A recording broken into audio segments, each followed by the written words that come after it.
mesti orang saling tanya, saya nak berguna orang tanya.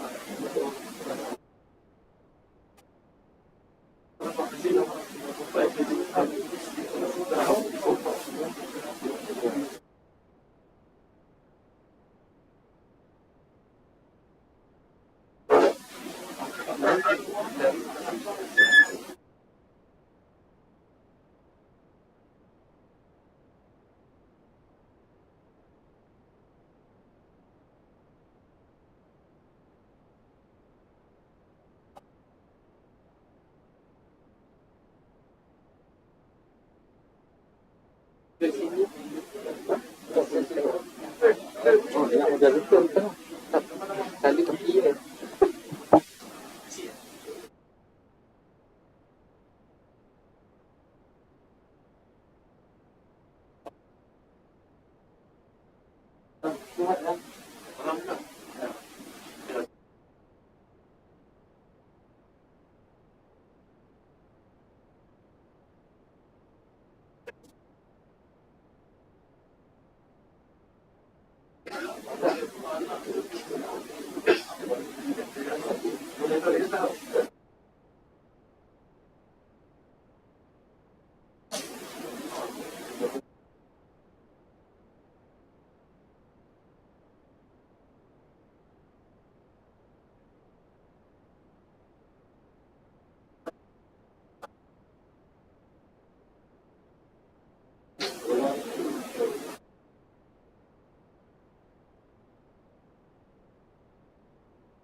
Ada tak?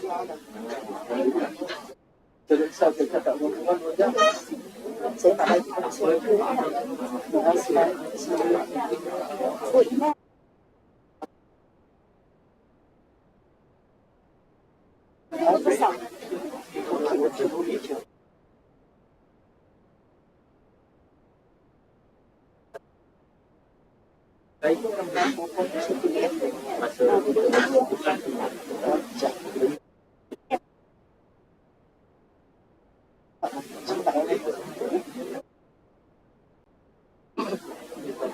bagus kan.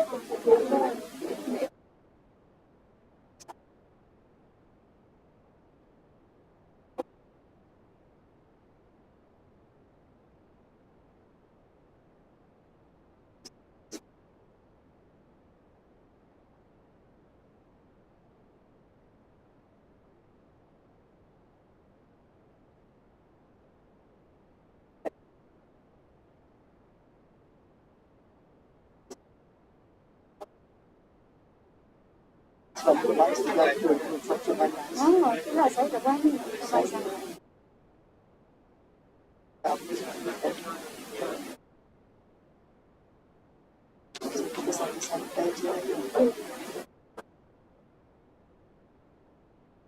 Lagi pada Kraf.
So tajuk yang bagi tu Kelestarian adalah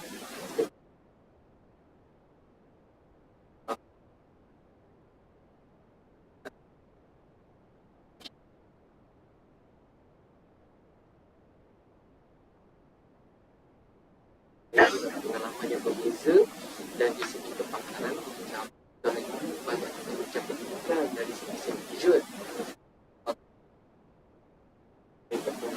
dari kebentuk dalam industri juga lah. So first dari segi kita punya pengalaman dalam pendidikan seni, adakah Kraf tu diberikan dalam konteks pendidikan seni visual itu sendiri lah.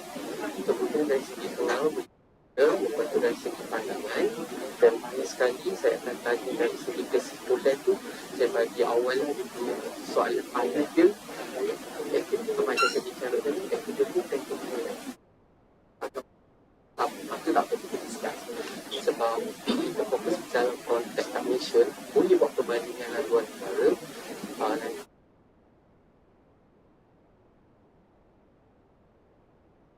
sistem pendidikan adakah mudah daripada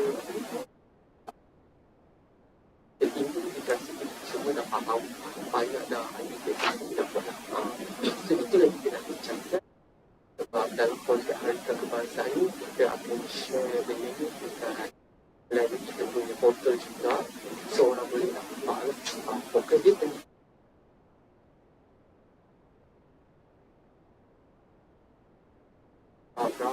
yang terbaru kita bentuk dalam mereka cerita dah ada dalam sistem pendidikan, salah satu yang bagus lah. Tapi dalam konteks Kraf tu macam mana?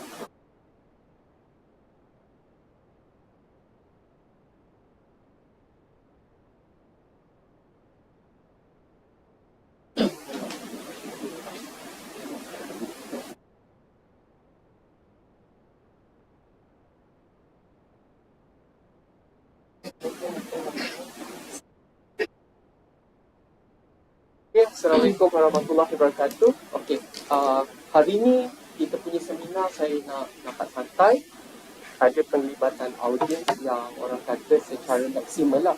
Kalau dalam seminar ni kita selalunya tapi kita nak audiens tu ada penglibatan.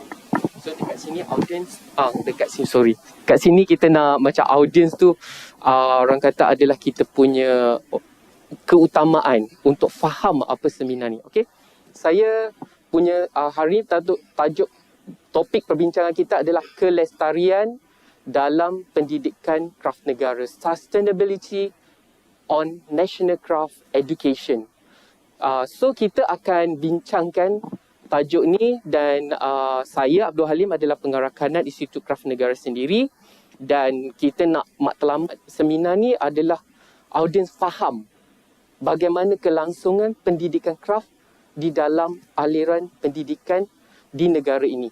Kita fokus kepada pendidikan Kraf tu sendiri. Kita faham dia ada seni visual tu semua, kita ada fan art, kita ada reka cipta.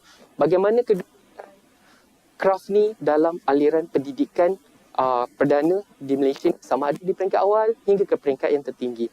So kita ada dua panelis yang hebat-hebat lah. Bukan cacalang, saya pun kenal. Prof Hariri daripada UiTM, Timbalan dan Chancellor, Jaringan Industri, Komuniti dan Alumni Universiti Teknologi Mara. Berpengalaman luas. Prof Hariri juga pernah meneraju Majlis Reka Bentuk Malaysia. So Prof Hariri banyak pengalaman dan mempunyai pandangan yang berbeza berkaitan dengan Kraf di dalam pendidikan negara juga. Termasuk kita punya panel kedua, tak kurang hebatnya adalah Dr. Halini Abdul Arif. So doktor ni pun berpengalaman luas dalam bidang pendidikan dan juga pernah bekerja di bawah Kementerian Pendidikan Malaysia dalam membangunkan kurikulum pendidikan seni. So doktor banyak lebih tahulah macam mana pembangunan kurikulum untuk pendidikan seni visual. So kita akan lebih fokus kepada pendidikan Kraf lah untuk kesinambungan. So untuk meneruskan kita punya perbincangan ni, ada 20 minit, so boleh dibincangkan. So saya terus kepada Prof Hariri lah. So isu yang saya nak bincangkan adalah first adalah pengalaman pendidikan awal, pendidikan Kraf dan juga pendidikan di dalam pendidikan tinggi. Kurikulum yang ada di Malaysia ni daripada peringkat awal melalui pengalaman profesor dan doktor. Macam mana dilihat melalui pengalaman yang ada untuk dibincangkan dalam kita punya sesi. Saya serah kepada boleh? Bolehlah saya mau tajuk terus. Boleh mohon izin saya buka mask tak apa Orang tak nampak muka handsome tak? Tak. Saya rasa the voice tu sometimes bila cover kan, you get the right voice tu ni kan. So Assalamualaikum and very good morning. Salawat dan salam to Rasulullah sallallahu alaihi wasallam. So alhamdulillah, syukur diberi ruang untuk bersama dengan Kraf Tangan today, and I was told we got brothers from Iran to be with here today. Allah, I will mix the in between English and Malay. So at least you're present today, you can get something from us. So macam saya kata tadi lah, syukur saya dapat bersama dengan Kraf Tangan Malaysia. Dan pekerjaan pertama saya when I first graduated in 1986 to work with Malaysian Handicraft, Kraf Tangan. So I report DT in bangunan Sultan Abdul Samad in front of the dataran Merdeka. Itulah pejabat kraft tangan dulu, yeah, when I started. Get in there, and then they said to me, you are not posted here. You have to go to Terengganu. So malam tu juga took the bus, terus pergi ke Terengganu. Dan sampai di Terengganu, jadilah saya sebagai pereka di kraft tangan Malaysia. Tapi saya tak panggil kraft tangan kan. So my experience with kraft tangan, I call it kraft tangan for only 1 year. Why kraft tangan? Because my boss at that time, Puan Zhu, is a ladies, very outgoing ladies. So I also part of the member for the Puspanita. So I was a bachelor at that time, so he took me around. And then all the meeting with Datin and the Pemaisuri whatsoever. So that's why I call myself part of the member of Puspanita. So for 10 months, so we have always have a quarrel with Pop Me. So you remember anybody who know Pop Me at that time, and then also, so I was having 2 bosses. I think most of the designers from the branches, you have a conflict in between the branch and also the HQ. So the direction always different. Preservation in the branch, HQ more towards the commercialization. So it was started already a long time ago. And those are the issues that I'm going to discuss today. Maybe I think that's the intro about myself, if you can say. Maybe after Dr. Halini, I would like to share a quick presentation afterward. Doctor? Bismillahirrahmanirrahim. Assalamualaikum warahmatullahi wabarakatuh. Actually suara saya kuat, tetapi saya tak berapa sihat lepas booster itu. Tapi insyaAllah saya dah check 2 kali test kit. Alhamdulillah. Terima kasih kepada Tuan Moderator, kepada pihak pengajar yang sudi mengundang saya ke sini, dan semua hadirin dan hadirat yang saya hormati, ya. Saya diberi masa berapa minit, ya Tuan Moderator? 20 minit. Kalau nak kata tentang pengalaman tu, saya akan memperihalkan dari kecil sebenarnya. Saya dah dapat kita kata kemahiran kraft ini sejak saya usia 7 tahun. Saya telah mula diajar menjahit secara basic oleh ibu saya, yang pada masa tersebut adalah penyelia pembangunan keluarga. Dan ibu saya sebenarnya adalah orang yang pertama berpindah tempat bertugas di Serian Sarawak. Saya telah dibawa sejak usia saya 7 tahun ke rumah panjang melihat kraft tangan etnik di Sarawak, ya. Jadi secara tidak formal ni memang saya dah dapat pendedahan awal.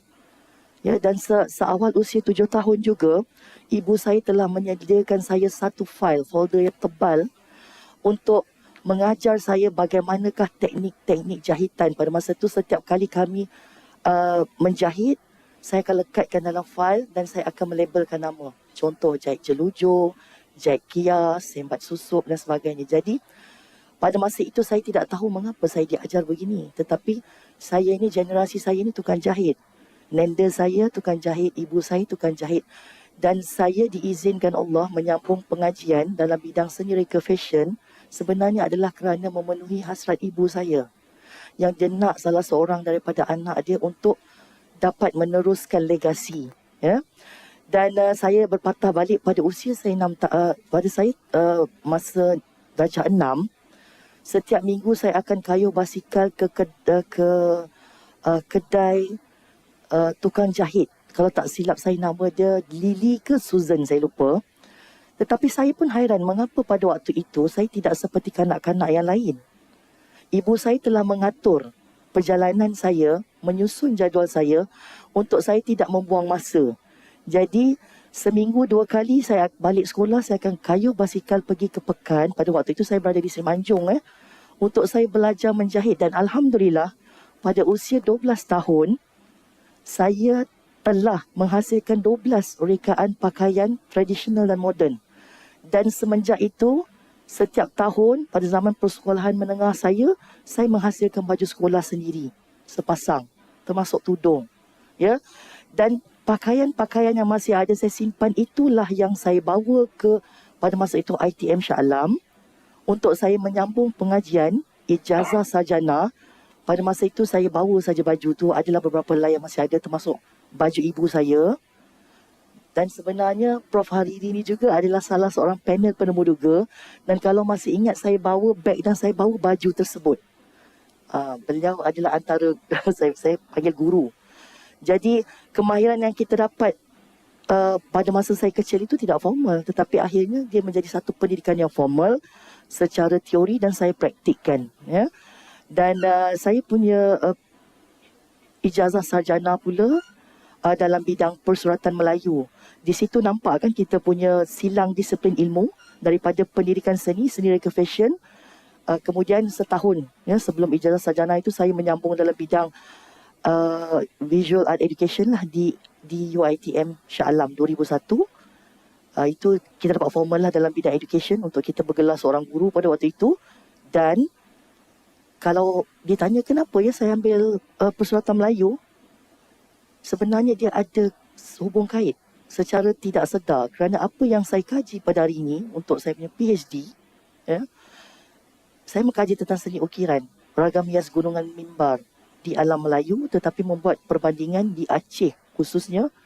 Tetapi saya juga membuat kajian peribadi saya, ya, tidak kurang daripada 30 buah wilayah di Indonesia, dan ada yang saya pergi secara berulang kali. Dan sebenarnya dia relate apa yang saya lihat, artifak yang lebih 100 tahun ini, itulah yang terkait dengan bidang persuratan Melayu untuk saya mencari sumber-sumber yang ada. Saya rasa setakat itu saja, ya, Tuan Moderator.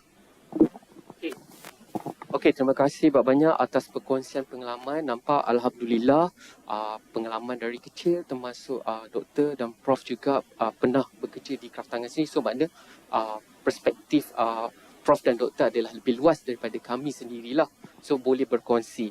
So untuk perkongsian saya just nak bagi tahu saja, kita telah mempunyai satu dasar kebudayaan negara lah yang dia punya maksudnya motonya adalah negara maju, rakyat berbudaya. So dia mempunyai 7 teras lah. Salah satu yang berkaitan dengan kita punya craft dan pendidikan ni adalah pembangunan dan pengembangan budaya melalui pendidikan, iaitu untuk menjadikan ianya sebagai satu budaya bernilai tinggi. So craft salah satu cabang seni budaya yang telah diangkat dan ianya orang kata telah menjadi satu dasar. Dulu ianya tidak menjadi satu dasar yang diangkat secara menyeluruh, tapi kali ini dia telah menjadikan satu yang lebih komprehensif dan telah mendapat persetujuan kabinet lah. So kita nak minta lah panel untuk berkongsi tentang macam mana perspektif panel berkaitan dengan kelestarian dalam pendidikan Kraf negara ni dari segi perspektif yang berbeza dari Prof dan juga Doktor. So nak bentuk slide.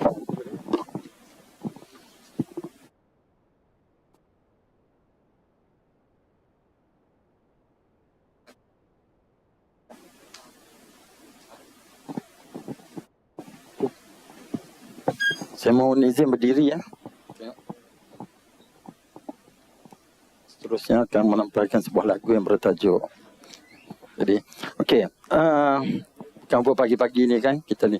Masa saya nak sampai ke office tadi, semua staff saya was stand to look at me. Sebab tak pernah-pernah dia tengok saya pakai baju Melayu. Sekali je itu sebab disuruh pakai baju Melayu. So why I'm wearing like this? So they was asking. And then I said, well, maybe there's something going on lah. And then they saw my wife walk in and say, okay, she will be my saksi hari ni. So saksi hari ni anyway. Why? Reasoning I'm wearing this. For information, you look at this one. Nothing to do with UMNO. Nothing to do with any party politics.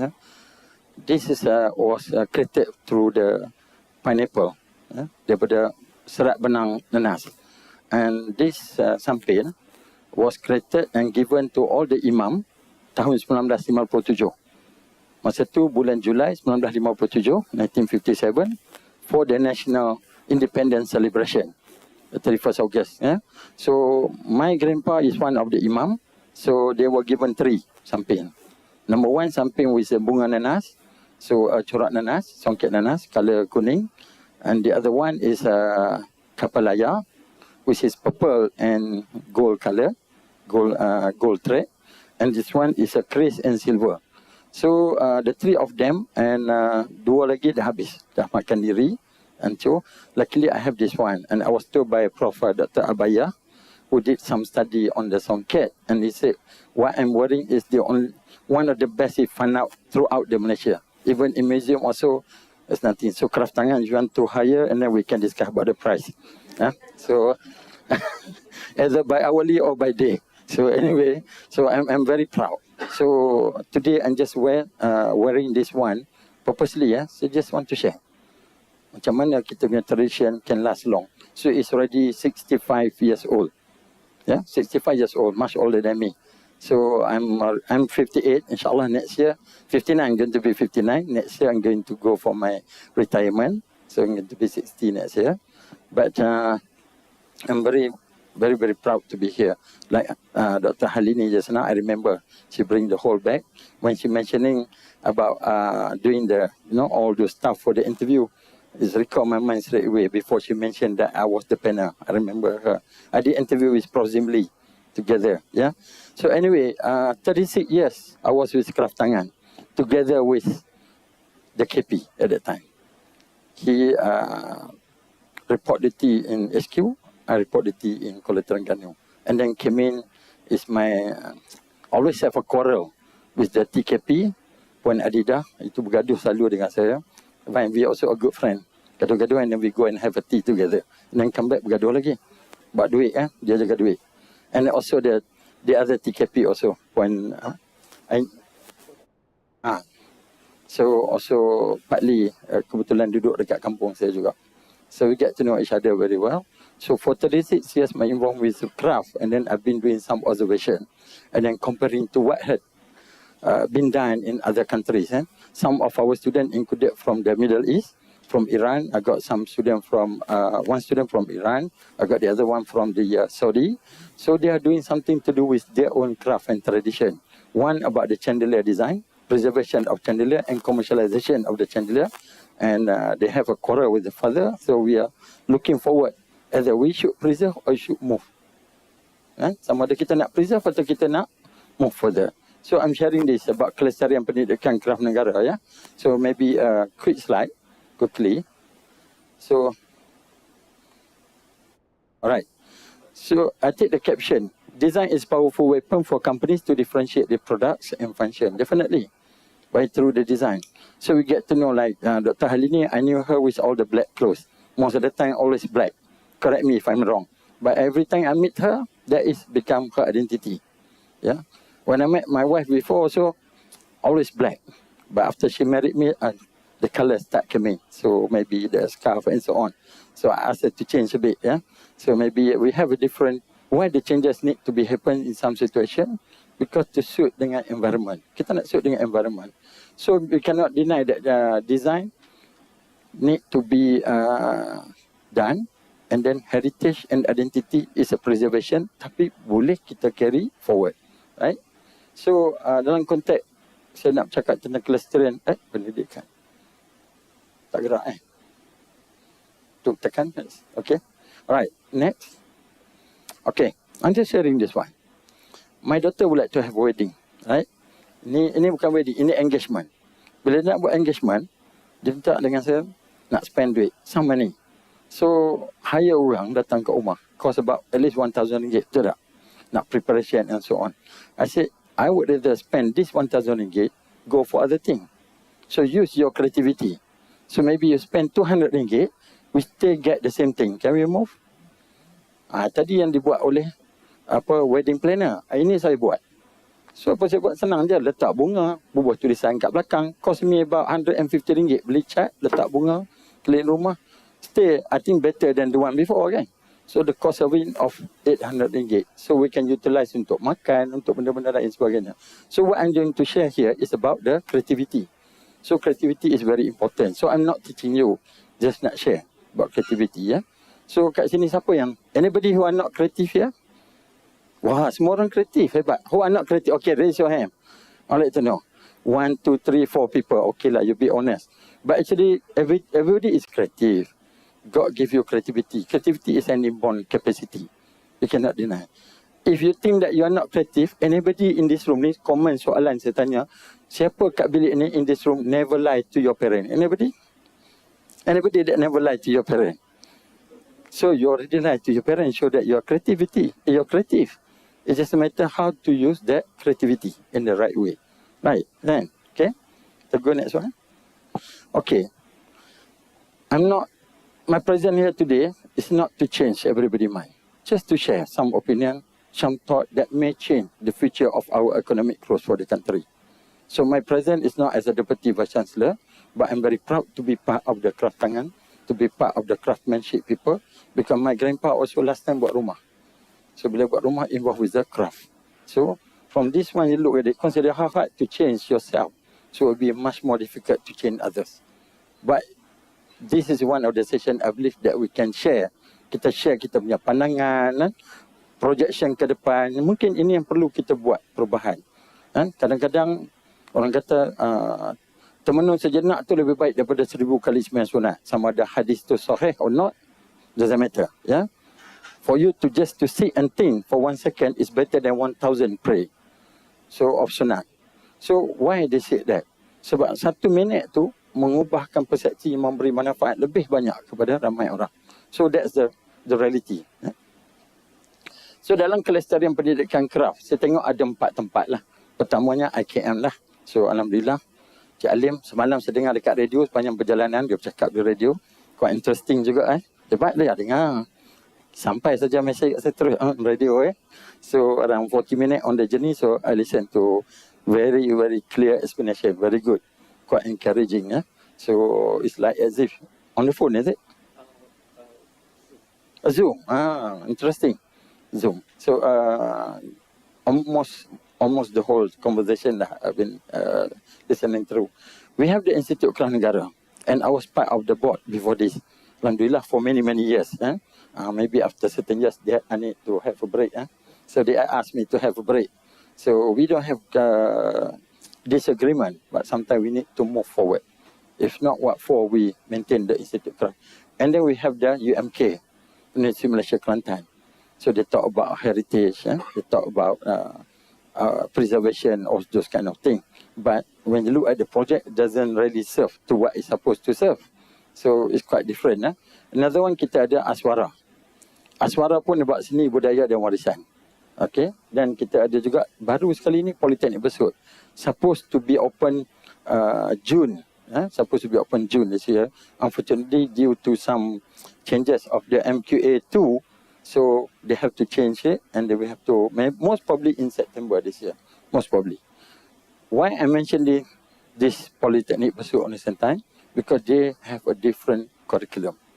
For Politeknik Besut, we are not going towards the craft design, but we're heading toward the design craft. So we're heading toward the design craft.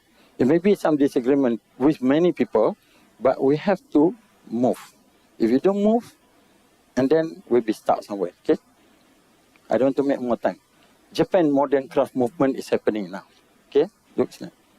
So dalam Japan modern craft movement ni, kita tengok, they go for Koge. Saya tengok saya study about this guy.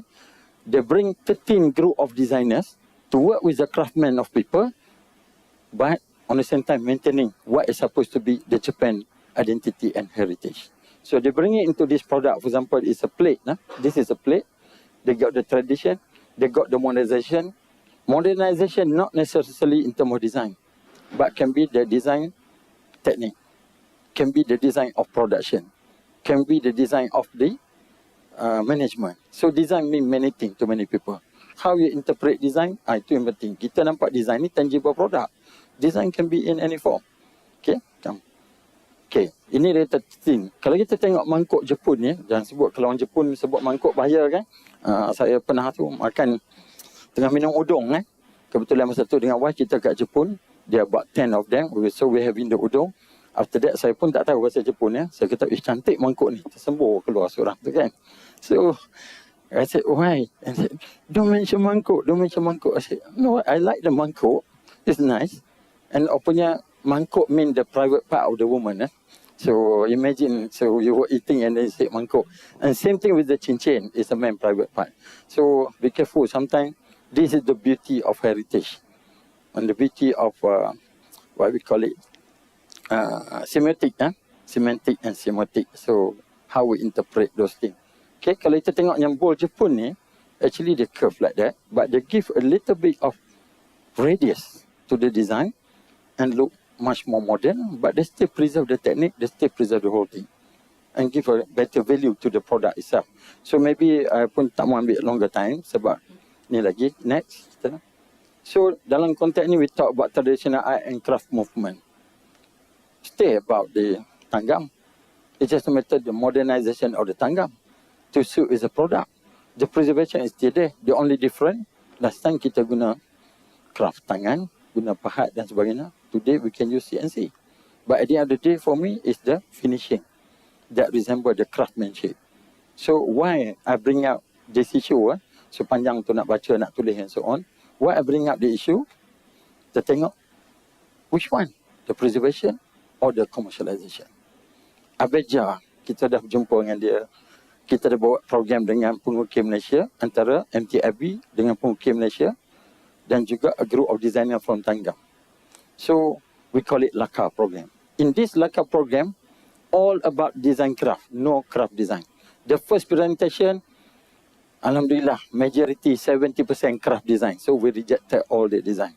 The second presentation become like 70-30, 70 craft design, and the other 30% of design craft, craft design. So 70% become the design craft. But I couldn't share here because for me that is the PNC of the MTIB. Inshallah one day we can sit together, craft tangan MTIB through the LACA program. Very interesting. Why? You can see that the value of craft in their product much more higher rather than you have the whole craftsmanship in the whole table. So only partly. You created small because they sell by kaki persegi kan. Dulu kaki persegi penuh kan. Sekarang sikit saja craft. But the product which are higher price, higher value. So we have to work in that matter. So preservation and commercialization. Nak jual satu panel cost berapa? RM15,000, RM20,000. How long it take? 1 month, 2 months, 3 months? But if you go for commercialization, kita boleh immediately jual. Become a daily use product. At the end of the day, you want to make money ke? You want people to use the product or to appreciate the product? Itu antara keywords yang kita boleh tengok. Okay? So dalam konteks ni, I call it design craft versus craft design. I'm not against the craft. So kita ada dua. Dalam craft tangan sendiri, you ada dua online sales kan? Satu dia panggil apa? E-Craft Bazaar. Satu lagi? My Craft Shop. So why they created the two? The KP share with me the reason why. So bidding and buying. Betul tak? Kan? Bidding and buying. So bidding, preservation. Buying, commercialization. Simple aja. Ini nak cerita panjang kan? Tapi kita pendek-pendekkan sikit. Next. Nama pemesyarah, bercakap je lah kan? Right? So, this is synergy toward the craft excellence that we need to have. Maybe if you can take, not only for me to come and talk to you, because to be honest, presentation ni pun saya buat lepas subuh pagi tadi. Semalam saya duk go through, duk fikir, duk tengok, tak sempat kan? Kerja meeting. Sekejap lagi saya ada lagi 3 meeting balik lepas ni kan. Sampai pukul 6 petang nanti dengan bos state last kali. So, I just try to mix out something toward the GDP of the country. What is the $1 billion that being created through craft? We need to look into this. Synergy toward craft excellence, leadership, practitioner and talent. Leadership means we are the leaders. In craft tangan is core number 1. And then we got MTIB. We got other places yang kita sustain. And then to sustain. So kalau peniaga craft tak boleh sustain, craft IKM berapa persen orang daripada IKM keboleh pasaran graduan IKM berapa persen yang go into craft? You need to ask that big question. No point creating Institute Craft Negara for many years, berapa orang yang jadi ahli craft? Kalau only 30%, for me is a failure program. Below 50% is still a failure program. So we need to look back. It's not about the syllabus, but where we are heading. So number 3 is the talent. This is where I come to IKN itself. Maybe Aswara, maybe the UNK, maybe the Polytechnic Besut. Right? Okay, next. So itulah, have no fear of perfection, kata Salvador Dali. But we never reach it. Kita nak perfect ni, we never reach. Dah berapa puluh tahun dah sampai hari ni. Berapa puluh tahun sampai hari ni. Kemana? Perubahan berlaku, saya tak nafikan banyak perubahan berlaku. Tapi we want in the back, Japanese is moving. Kenapa saya pilih Jepun? Ada reason. Identity, heritage very strong. Okay, can.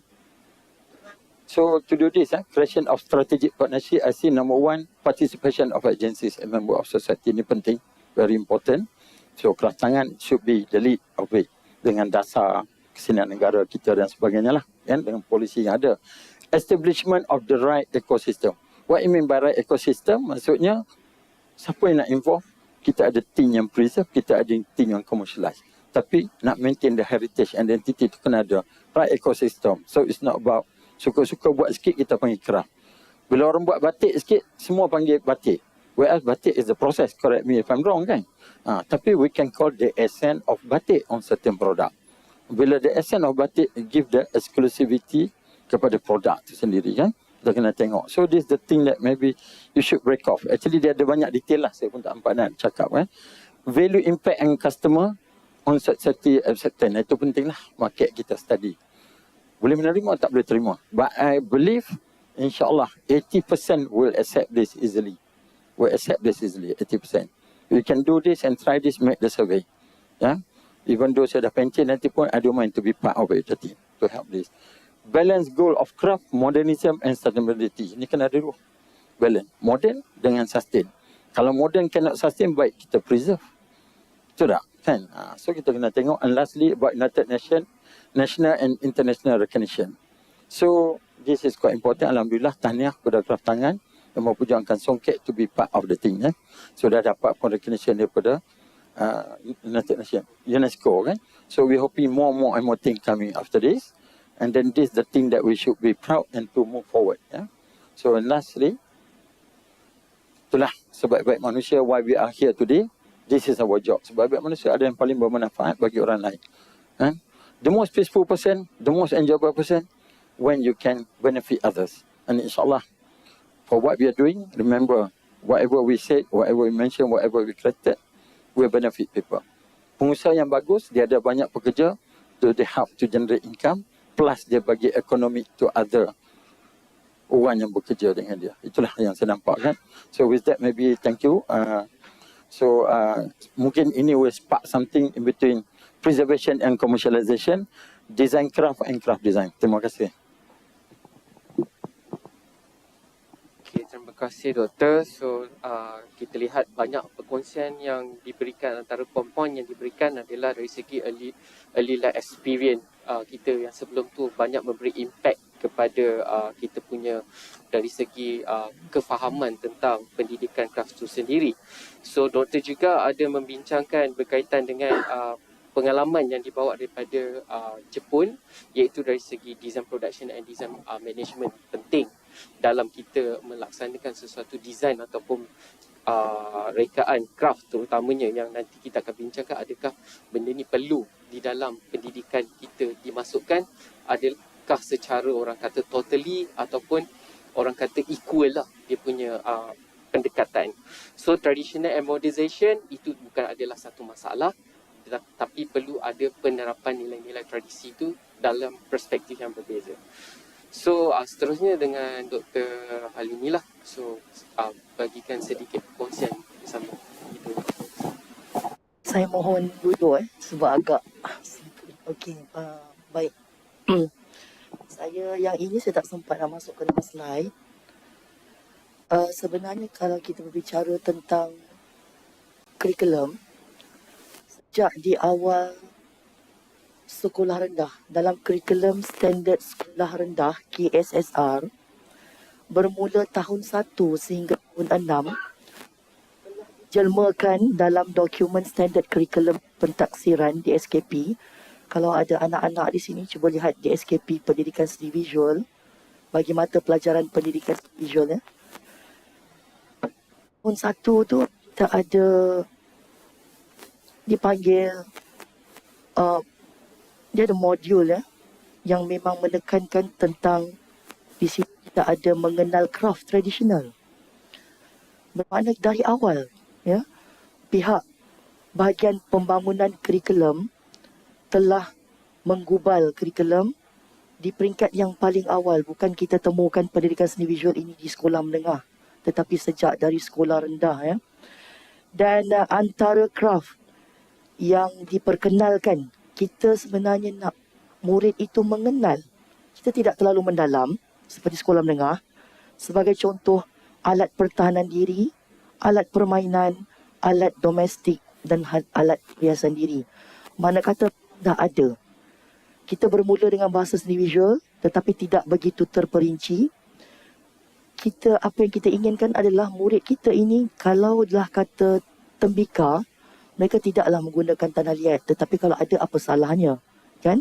Kita tidak menyekat kepada, kita meraihkan sebenarnya penggunaan bahan. Tetapi kalau tak ada pun contoh, murid menggunakan bahan selain tanah liat, tetapi mereka mengenal bentuk. Ya?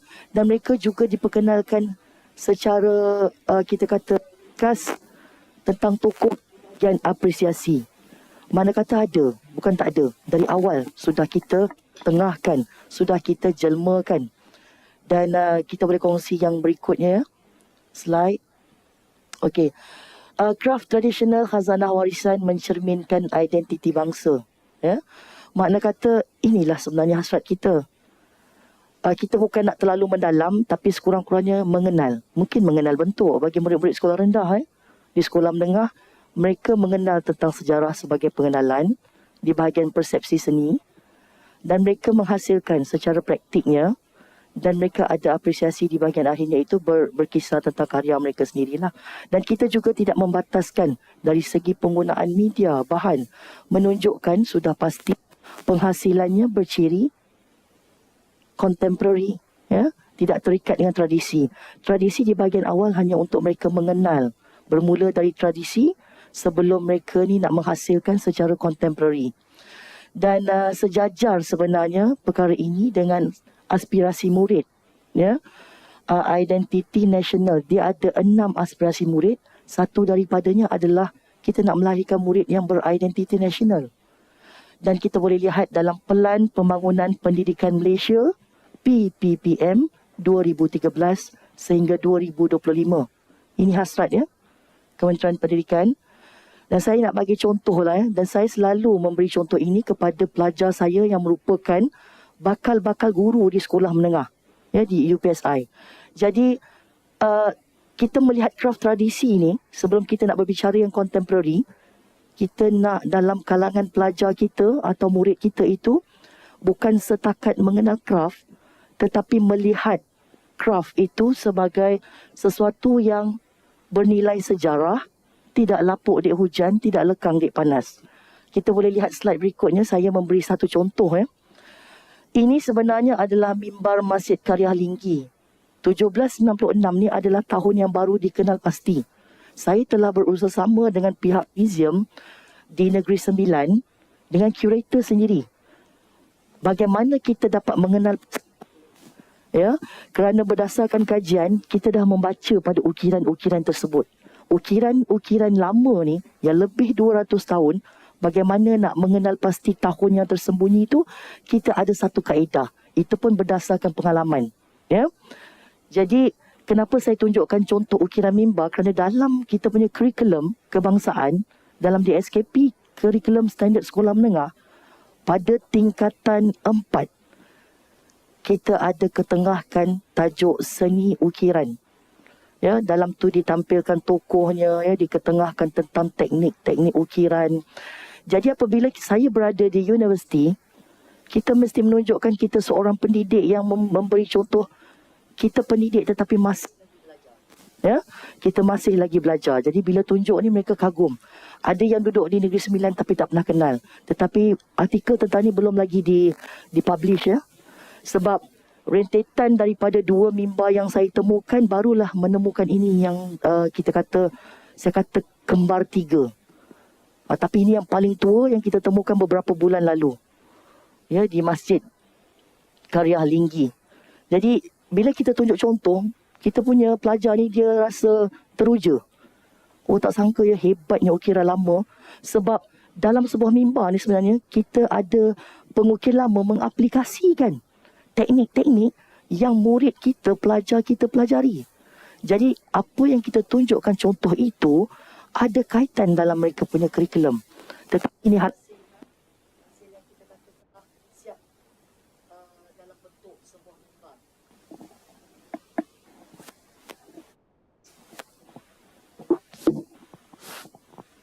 Hello, okay, baik.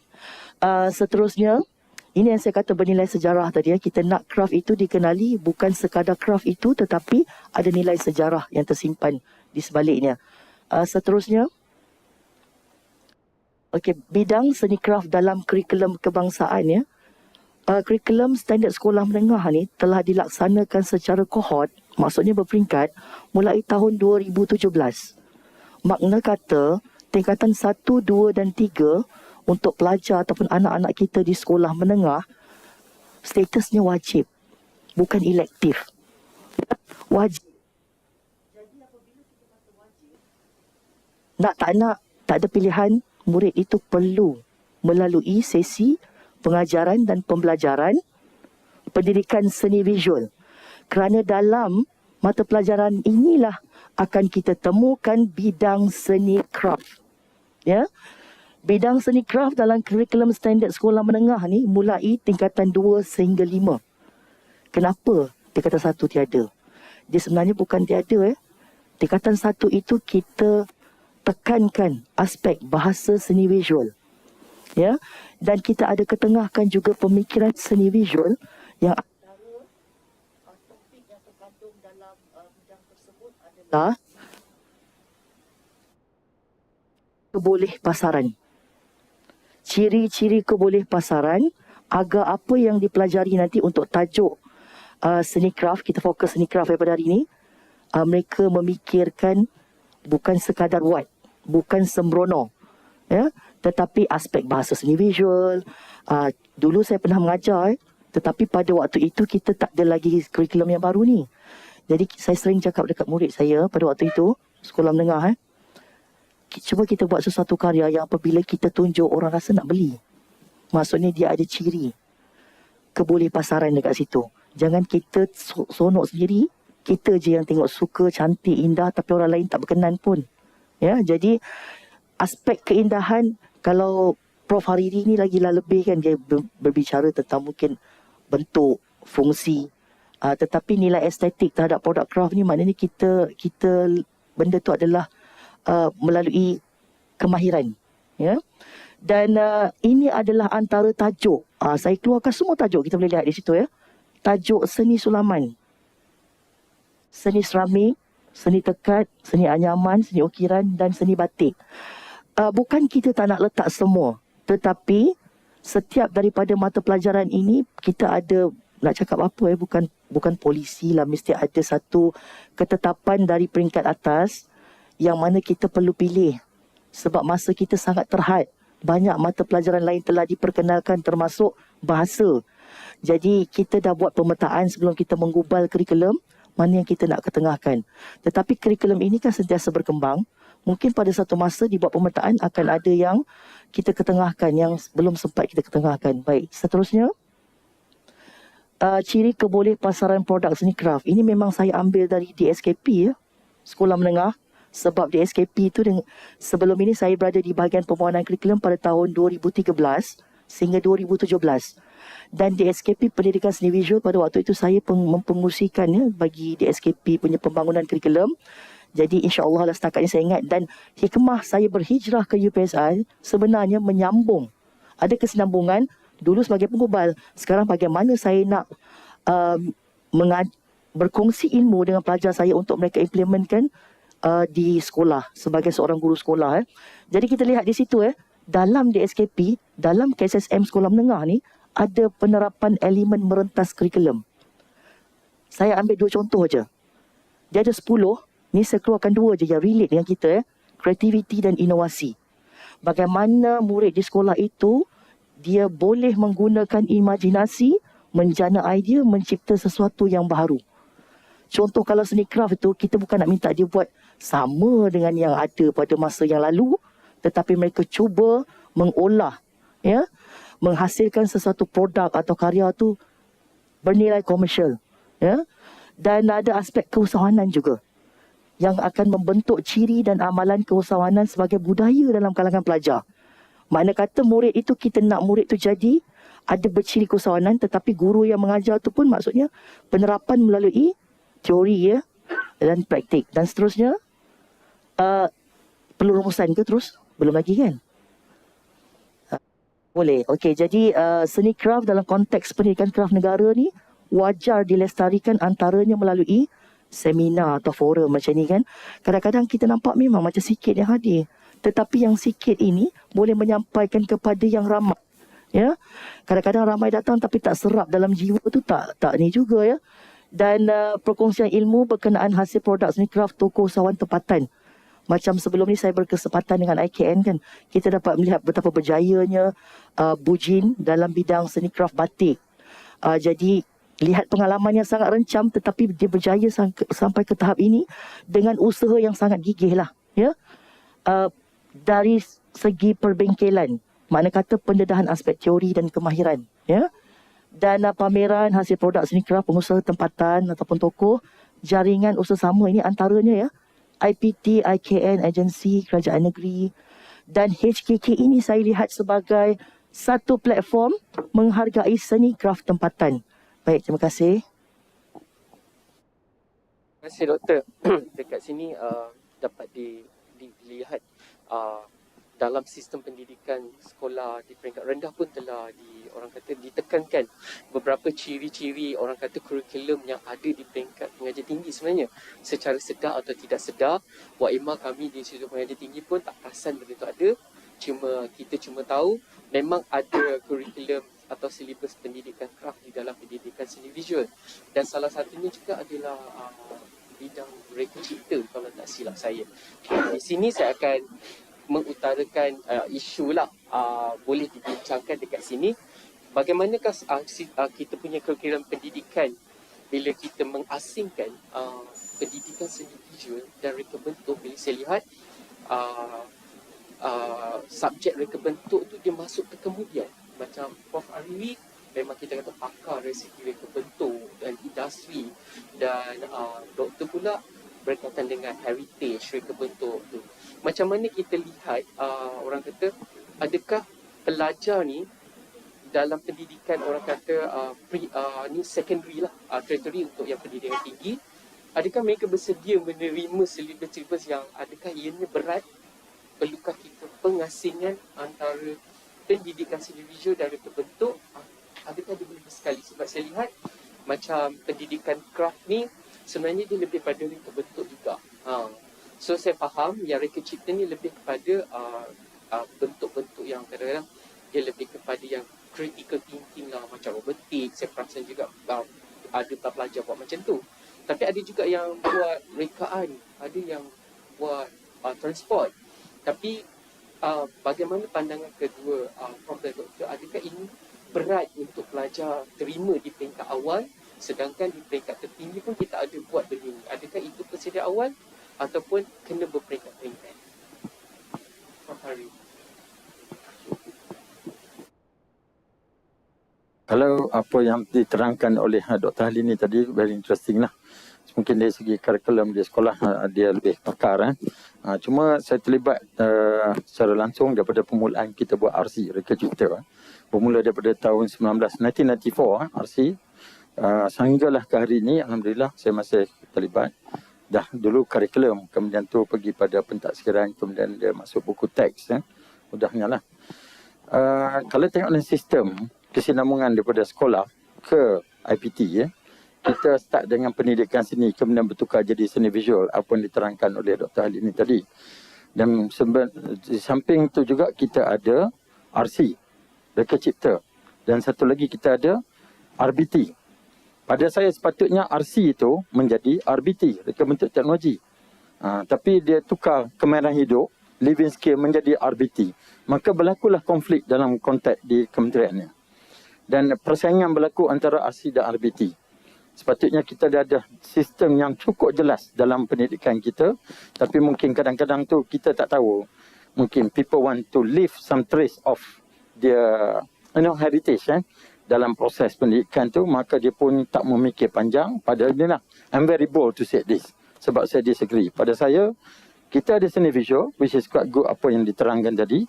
Kita ada reka cipta. Reka cipta mean we talk about the innovation. Itu asal dia. Dan KH, sebab tu kita nak tukar reka cipta menjadi reka bentuk dan teknologi, design and technology. Kalau ada di luar negara, sama di UK, di US maupun di Canada, even in Japan they call it. Tapi kita ni terlebih cerdik, kemahiran hidup kita tukar jadi RBT. Dan kurikulum yang ada di dalam tingkatan 4 dalam RC itu dibawa ke tahun 1 dalam RBT to overtake the RC. Maybe ada orang disagree dengan saya, I don't mind to contest with them. Itu realiti yang berlaku. Dan banyak percanggahan berlaku. Definition of design principle. Mana ada kita ada prinsip rekaan kan? Kita ada prinsip rekaan, kita tak ada prinsip reka bentuk.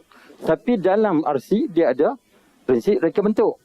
Dalam RBT dia ada prinsip reka bentuk. Dalam rekaan kita tak ada prinsip reka bentuk. Kita ada prinsip rekaan. Ini konflik yang cukup nyata dan guru menyampaikan benda yang tidak tepat. Dan bila pelajar pergi ke IPT, there's a conflict. Because they translate directly design principle. Kenapa berlaku? Saya tengok dulu buku dibuat oleh guru, sekarang buku dibuat oleh pensyarah-pensyarah universiti. Dia pergi sekolah, jumpa cikgu, correct me if I'm wrong, doktor. Jumpa cikgu-cikgu, dia dapat. Tapi guru ni setiap hari dengan pelajar. Dia ada kursus, dia ada ni. Saya pun dah, alhamdulillah, I've been trained more than 1,000 teachers untuk RC dan juga KH seluruh Malaysia.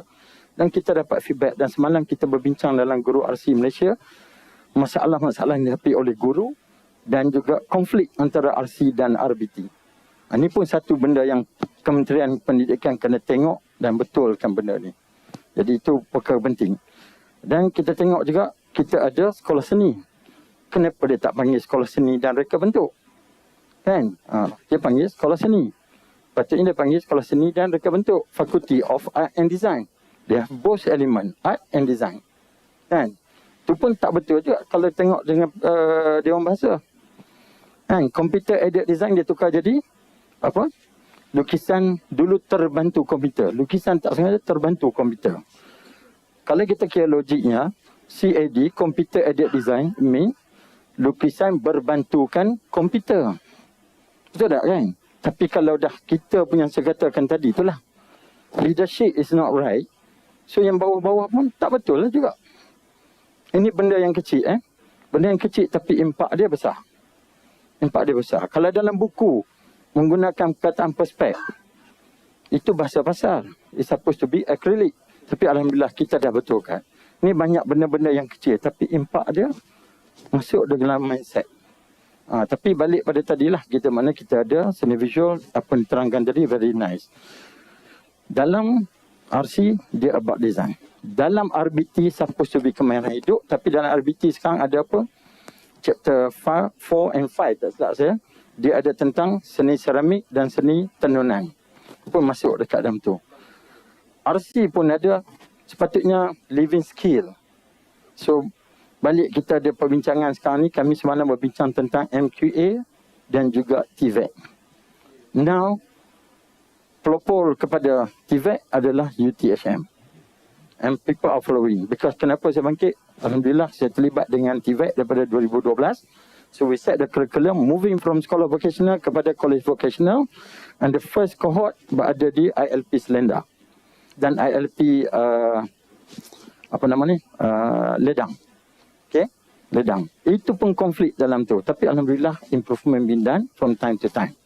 Daripada situlah movement berlaku antara TVET dan juga MQA. Tapi balik itulah macam saya katakan tadi, kena jelaslah sekolah seni ini sendiri saya rasa bagus. Yang bagus. Tapi emphasize di sekolah seni mostly on the design. Dan we also in UiTM moving from Faculty of Art and Design now become the CCA, College of Creative Arts, because we embedded the Faculty of Music, Performing Art to come together with Art and Design, become the College of Creative Art. And under the design itself, the Faculty of Art and Design itself, yang pecahan yang ada tu, we still remain the Art and Humanities, kita ada design, and we have the another one, what do you call this, liberals, more towards those. We don't call liberal, ada words dia, saya lupa apa nama. Ini antara term yang kita gunakan untuk nak moving towards the, not about 4.0 or 5.0, but how we can fit the future generation yang ada sekarang ni, digital punya generation. It's not about our generation. It's not about your generation. We have to move. Not will be left out with other countries. Itu pandangan saya lah.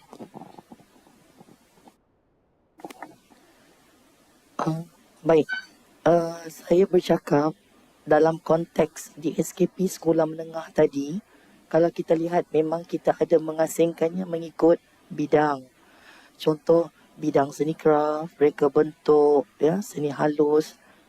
Jadi kita pada tingkatan 1, pelajar-pelajar ni, murid-murid ini, mereka mengenal bahasa seni visual.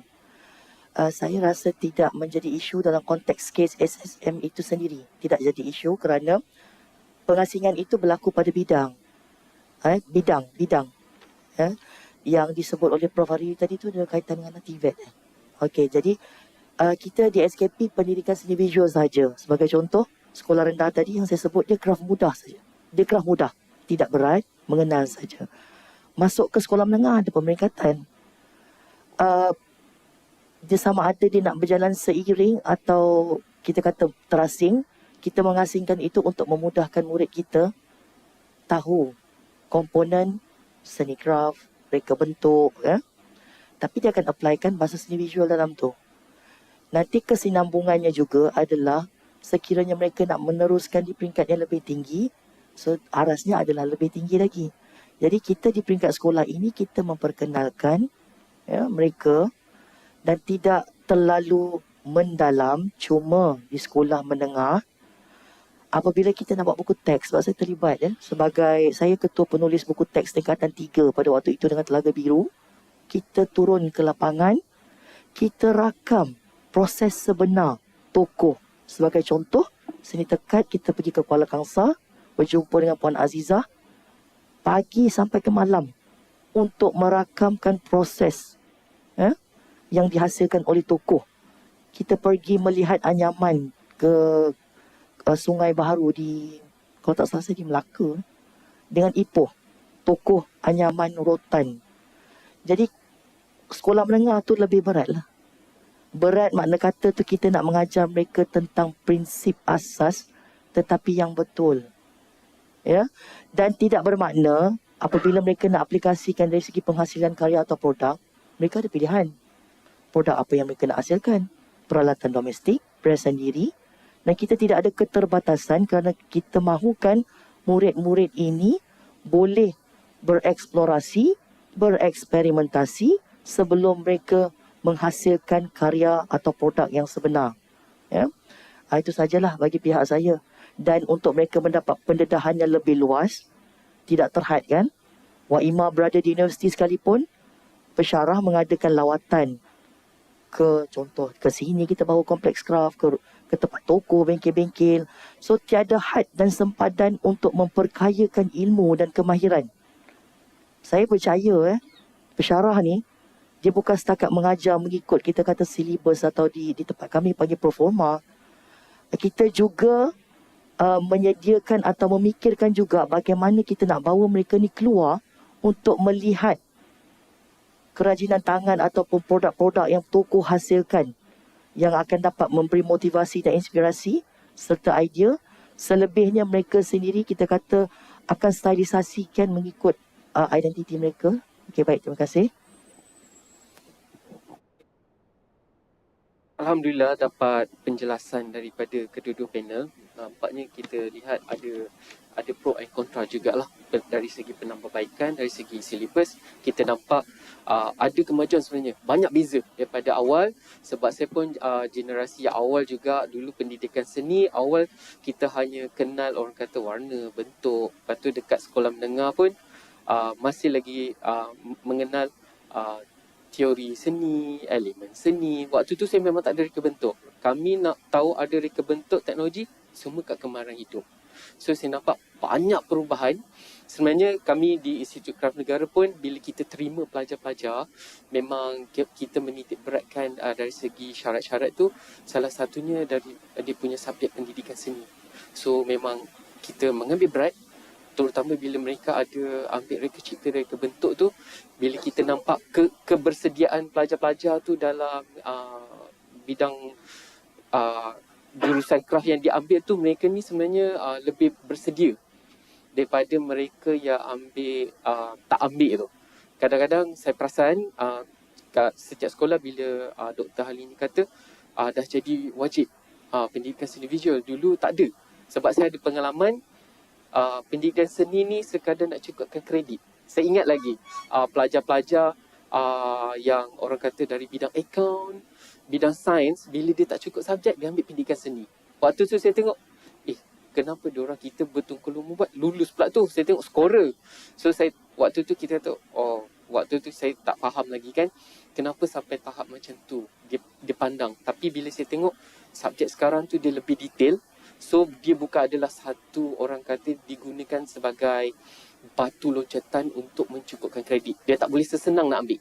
Sebab proses untuk memaham sesuatu kurikulum tu sekarang dimulakan dari peringkat yang dari pengetahuan asas sehingga dia boleh berfikir. Saya faham sekarang ni ada kebat semua kan, dia dah tak boleh macam pilih jawapan A, B ke C. Dia kena faham dulu statement baru dia boleh bagi jawapan. Alhamdulillah. So saya seterusnya nanti daripada audience boleh kumpul soalan, tapi last sekali lah saya akan minta. So bila saya lihat dekat sini dari segi pendidikan Kraf ataupun reka cipta atau reka bentuk dalam pendidikan Kraf negara, saya lihat ada beberapa orang kata cadangan, bukan orang kata lah, ini dia telah dinyatakan dalam UNESCO juga, di mana mereka telah menetapkan 21st century skill which student are employable, marketable after graduation. They must have learning skill, literacy skill, life skill.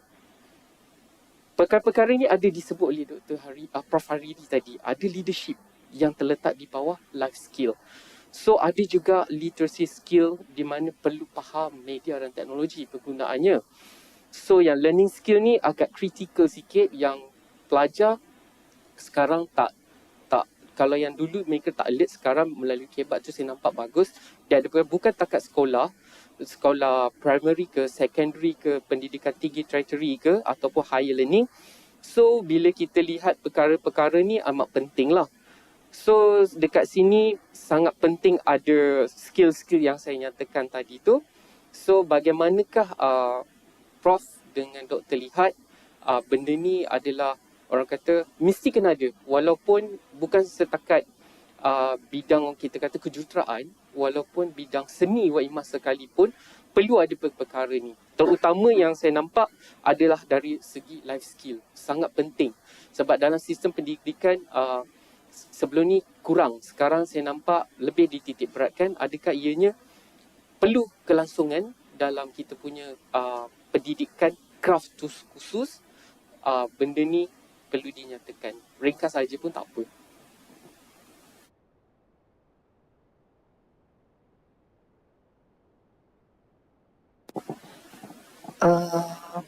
Sudah pastilah jawapannya. Bila kita kata nak melestarikan kita ni adalah contoh kita ada banyak bangsa. Setiap bangsa ni individunya ada jati diri. Ya. Bila kita sebut jati diri, contoh bagaimana kita nak mengenal satu-satu budaya.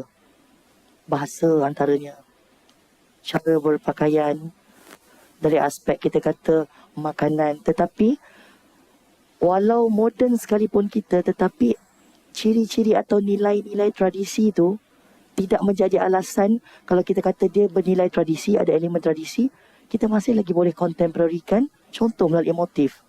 Ya. Contoh di UPSI sendiri, kita ada kekangan juga, bukan semua peralatan yang kita ada untuk menghasilkan contoh tenunan ataupun bahan juga tidak mengekang kita untuk tidak menghasilkan produk. Teknik tetap sama, tetapi bahan itu sudah ada dia punya kita kata alternatif kepada bahan-bahan yang sepatutnya, ya.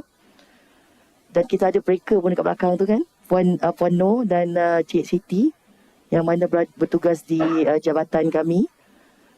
Dia tidak semestinya bahan itu kita terikat. Ya, maknanya kita raikan. Tidak pernah putus sebenarnya. Walau apa pun dalam konteks saya sendiri kan, berada di UPSI, pada setiap semester tu saya akan cuba mencari aktiviti atau program yang mendekatkan diri pelajar ni dengan yang melibatkan program-program craft, produk-produk, ya. Kita walaupun kita kata pandemik, tetap juga kita adakan secara dalam talian, ya, mendengar pengalaman-pengalaman tokoh. Jadi usaha untuk kita melestarikan seni craft ini bagi saya adalah amat penting, supaya kita tahu kita ni, budaya kita ni masih ada lagi kita kata Kraf warisan yang itu adalah Kraf warisan bernilai sejarah. Kita tahu dari mana puncanya sebelum kita nak lebih menelusuri yang pada arus kini ya. Itu saja, terima kasih. Okey, kalau kita tengok apa yang saya boleh reflect sikit lah tentang kurikulum. Seni visual ni kita tak nafi, memang bagus lah. Kurikulum dia mantap, perubahan dia banyak berlaku. Dan saya tengok antara buku sekolah yang cantik, paling cantik dan paling inovatif.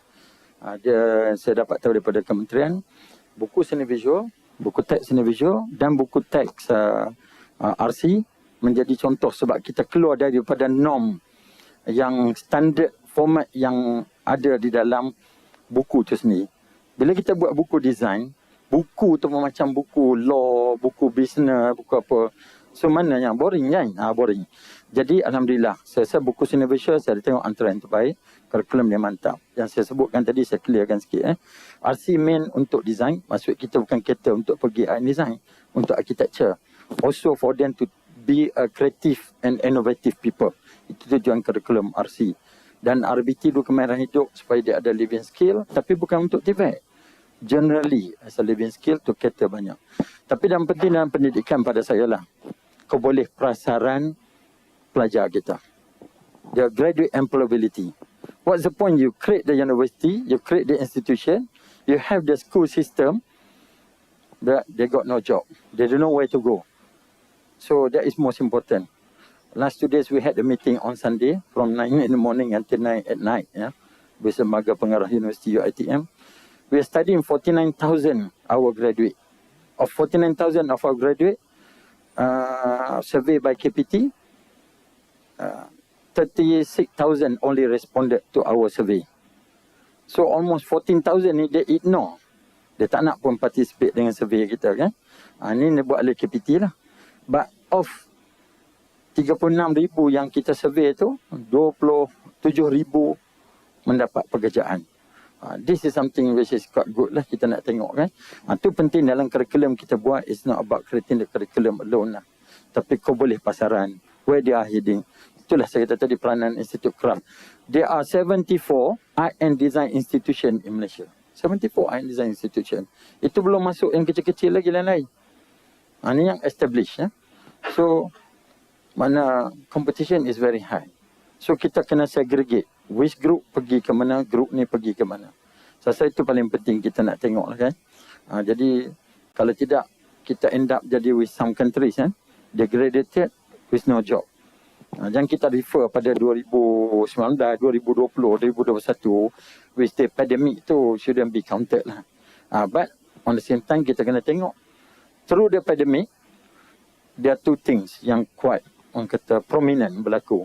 Nombor satu, technological enhancement. Betul tak? Saya pun tak boleh into the technology. Saya bukan orang into IT and so on. But what choices yang kita ada sebagai pengajar nak tak nak buka juga ODL. Tak pandai pun buka juga. Assistant kiri kanan ada kan. Membantu kita kan. Kesianlah assistant ke rumah saya tu. Anak ke isteri ke bantu saya lah juga. But itulah kita mana kita expose pada teknologi.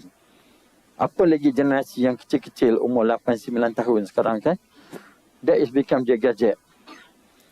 Lagi satu, apa yang kita dapat daripada yang ini, beside technological enhancement ni, diorang ni, kalau tengok digitalization tu part of daily life. Kalau perasan kan sekarang budak umur 5, 6, 7 tahun, especially 5 tahun, 4 tahun kan, bahasa Inggeris dia sama ada American, majority American, or Australian, accent English. Bila kita tanya, hantar Montessori ke? Dia tak, tak. Habis hantar tadika kemas. Tadika, certain tadika. Why they been influenced by the internet, YouTube and so on kan. Ini kita kena realize. This is the new generation that we need to feed them. But itu yang saya kata tadi. Right ecosystem. Karena kita nak kena tengok di situ kan. So by looking at this numbering dengan 74 institution yang ada ni, berapa persen yang ke arah Kraf ni sendiri. Tapi pendidikan Kraf tu lah pada saya tu kena tengok dua benda yang saya katakan tadi lah. Where we are heading. as a preservation or commercialization. Both kena ada. But what is the bigger portion yang kita nak kena embedded dalam situ so itulah kita haraplah dengan Kementerian Pendidikan KPM ni dia dapat tengok balik kurikulum. SV very clear dia ada situ. RC dia ada patutnya ke mana, RBT tu sepatutnya ke mana. Mungkin RBT tu kena jadi balik kemarahan hidup pada saya lah. Kekalkan RC ni jelas 3 benda dan sekolah seni yang ada. Dan daripada situ kita dapat tengok hala tuju negara kita akan lebih jelas. Dan produk yang kita produce tu nanti betul-betul produk yang dapat memangkinkan ekonomi negara. It's not about seronok sendiri macam doktor kata tadi lah. So more towards helping the GDP of the country. Kita emphasize on those kind of thing. Okay, mungkin satu saya nak tambah tentang pelajar yang masuk sama ada IKN ataupun UiTM. We have a debate last 3 days untuk kemasukkan pelajar ke UiTM, Art and Design especially. Diminta supaya sekarang ni zaman digital, tak perlu lagi dah interview. Tapi I remember 10 years ago kita buat meritocracy system. Pelajar masuk based on the merit, result A.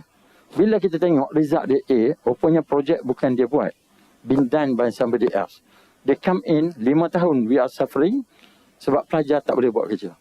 So to create those, kenapa subjek-subjek tadi dibuat, mungkin saya kalau correct me if I'm wrong lah, dia lebih tahu pendidikan. Tapi ini pengalaman saya daripada 94 until today, tak semua sekolah pun menawarkan subjek-subjek ni. Dan saja kongsilah kat sini mungkin pernah dengar saya orang pertama di Malaysia. I'm the first student in Malaysia being given a chance at sekolah berasrama penuh. Saya di sekolah Saint Perlis untuk ambil plus lagi 3 orang. And sejak daripada tu, the design subject become optional to the whole system di Malaysia. Itu permulaan tahun 1980. Okay, long time ago. You all pun tak diwujud lagi dalam rahim ibu, some of you. Anyway, so itulah kita tengok involvement and the government concern about the importance of art and design subject ni, macam mana kita nak bawa ke hadapan tu lah. Saya nak dapat membantu lah sikit bagi pencerahan. So dekat sini kita lihat banyak perkembangan yang sangat positif dalam kita punya kurikulum pendidikan Kraf negara secara khususnya dan secara umumnya adalah pendidikan seni visual reka cipta dan reka bentuk. So macam Prof Hariri cakap, beritahu tadi berkaitan dengan kefahaman pelajar untuk permohonan ke Institut Pengajian Tinggi itu sendiri sekarang kena lebih bersedialah. So saya nampak macam Prof Hariri masih setuju sistem orang kata temuduga itu perlu ada. Mungkin Kenapa dia kena ada? Sebab bukan sebab meritokrasi. Nombor satu bukan sebab dia dapat A, minat. betul. Kalau dia tak ada minat, kalau dia ada minat, kita ada 3 kluster. Sorry, boleh Tak ada. Kita ada 3 kluster pelajar yang kita identify. My involvement for the past 30 over years dengan pendidikan, kita ada 3 kluster pelajar. Satu, talented student. Secondly, a student yang tak talent, but they are creative. Betul. Dia as a group, they have nothing, but they got interest. The interest ni better daripada student yang ada talent tapi dia malas nak buat kerja. Betul, setuju. They are better because we can educate them, we can guide them to be somebody, and they become the professional rather than become the apa orang kata just somebody as illustrator. Ni kena I think itulah kadang saya bercakap dengan some educationists. I'm not blanket them, but some they don't see this value, and they always talk about curriculum. But what is the outcome of the curriculum that is most counted? Because education adalah tulang belakang kepada negara. Education is a backbone to the country. If we have a lot of educated people, we cannot deny that is what happened in the Europe and US. Bukan kita mengagungkan reality. Japan after the World War II, what happened? They're copying a lot of things from America, bring back to Japan, and they become survivor. China, known for the copying ethic. But because of the education now, China, the most leading country for industrial design is going to be America. Now is America, Europe, surprisingly China, and then India. 2025 projected China will lead the whole nation because they start going for the pattern, they start going from own design, own brand. And even we recognize them through Gili collaboration with Proton. So, saya yakin Dr. Halimi telah merangka selaku Ketua Jabatan juga Fakulti Reka Bentuk di Universiti Perguruan Sultan Idris. Saya nampak, saya telah yakin setiap kurikulum yang dibangunkan tu mesti kita ada macam lebih kepada practicality. So saya nampak dekat situ sangat memberi satu perkembangan yang sangat positif dalam sistem pendidikan kita lah. So memang kita lihat dulu kita selalu dengar STEM. So lepas tu saya tengok tak berapa lama di sebelah barat mereka telah masukkan STEAM A, bunyi dan lain. Art diorang dah menjadikan satu komponen penting dalam sistem pendidikan. Sebab bagi mereka art tu adalah komponen yang diguna pakai bukan contoh engineer. Dia mungkin boleh buat wiring yang cantik, robotik, tapi robot tu tak akan nampak cantik tanpa budak art. Dia akan jadi square ataupun robust. Sama juga dengan arkitek. Dia orang letakkan arkitek di bawah bidang sains. Tapi sebenarnya nak bagi sesuatu cantik tu mesti ada estetik influence. So saya tengok ada dua aliran sebenarnya kat Malaysia ni. Dia orang masih berdebat lagi. Sebab ada satu aliran yang sangat sains, satu yang sangat art tapi dia berkombinasi. Tapi saya nampak dari segi kajian mereka nampak seni tu ataupun budaya tu sangat memainkan peranan penting dalam orang kata kriteria-kriteria pendidikan di dalam negara itu sendirilah. So kita ada setengah jam sebenarnya lagi. Dekat sini saya ada satu soalan yang Prof dengan Doktor boleh bagi pandangan lah. Sebab benda ni agak isu kritik. Bukan kritikal di Malaysia, tapi ianya baru sahaja dibincangkan lah. Saya ada bincang Prof dengan Dr. Halimi semalam. Antara akademik dan kemahiran. Perspektif saya tak perlu diasingkan. Tapi pandangan Prof dan Doktor sangat penting sebab lebih mendalam dalam bidang ni. Macam kita berbeza sedikit lah, kami memang kemahiran. So dipaksa masuk dalam TVET. Sebenarnya TVET tak ada pun, tak ambil berat pun pasal Kraf ni. Tapi kita punya sistem ni ada dua, MQA dengan TVET. So ada kemahiran dan akademik. Apakah pandangan Prof dan Doktor? Adakah kedua-dua ni penting? Ataupun kemahiran yang penting, akademik yang penting? Sebab sekarang ni bila kita tengok kajian, selalu memberitahu pelajar-pelajar lepasan TVET ni lebih marketable. Dapat kita di universiti juga yang akademik tak adil untuk mereka sebab mereka ni penting. Dan pemberi pusat latihan ILP tu semua pun penting juga. Macam manakah pandangan Prof dan Doktor berkaitan perkara ni?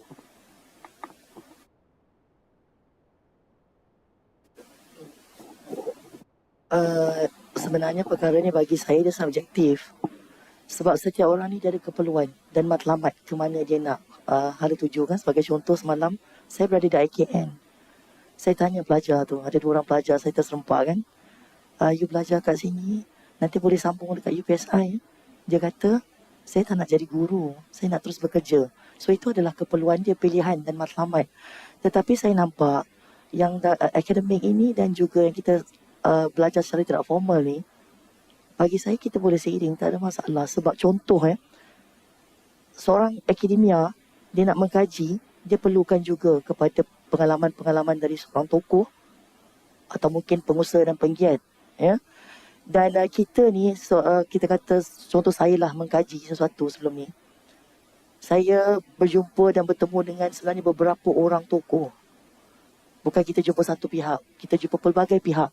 Dari sisi kita sebagai seorang pengkaji adalah kita diajar secara bersistematik, terorganisasi bagaimana pengkisaan seorang tokoh itu kita boleh dokumentasikan melalui kita punya formal learning tu.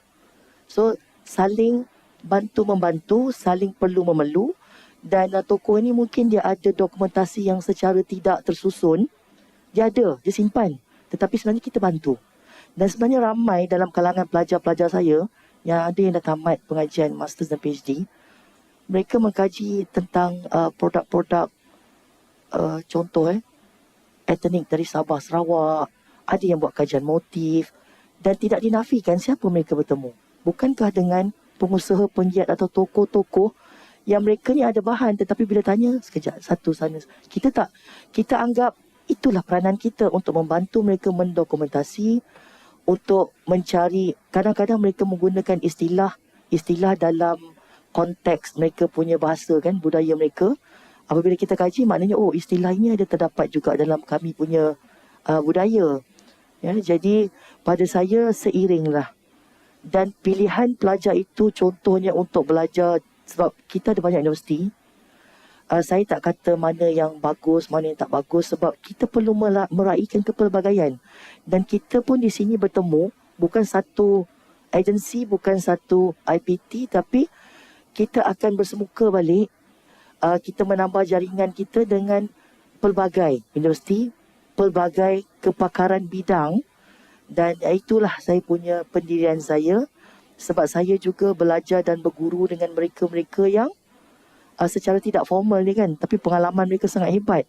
Contoh, saya tidak pernah ada sijil seni ukiran kayu. Dan bagi saya pembelajaran itu sepanjang hayat tidak pernah ada istilah terlambat. Saya baru saja dapat sijil asas. Dan saya tak malu. Saya tetap belajar dengan adik guru. Jadi,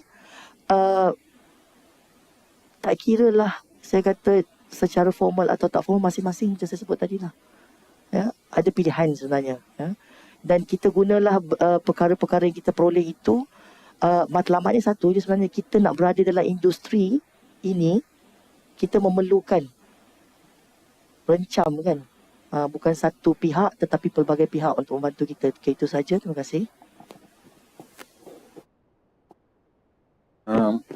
Saya nak ikut satu yang Dr. Halini sebut tadi tu pasal sijil.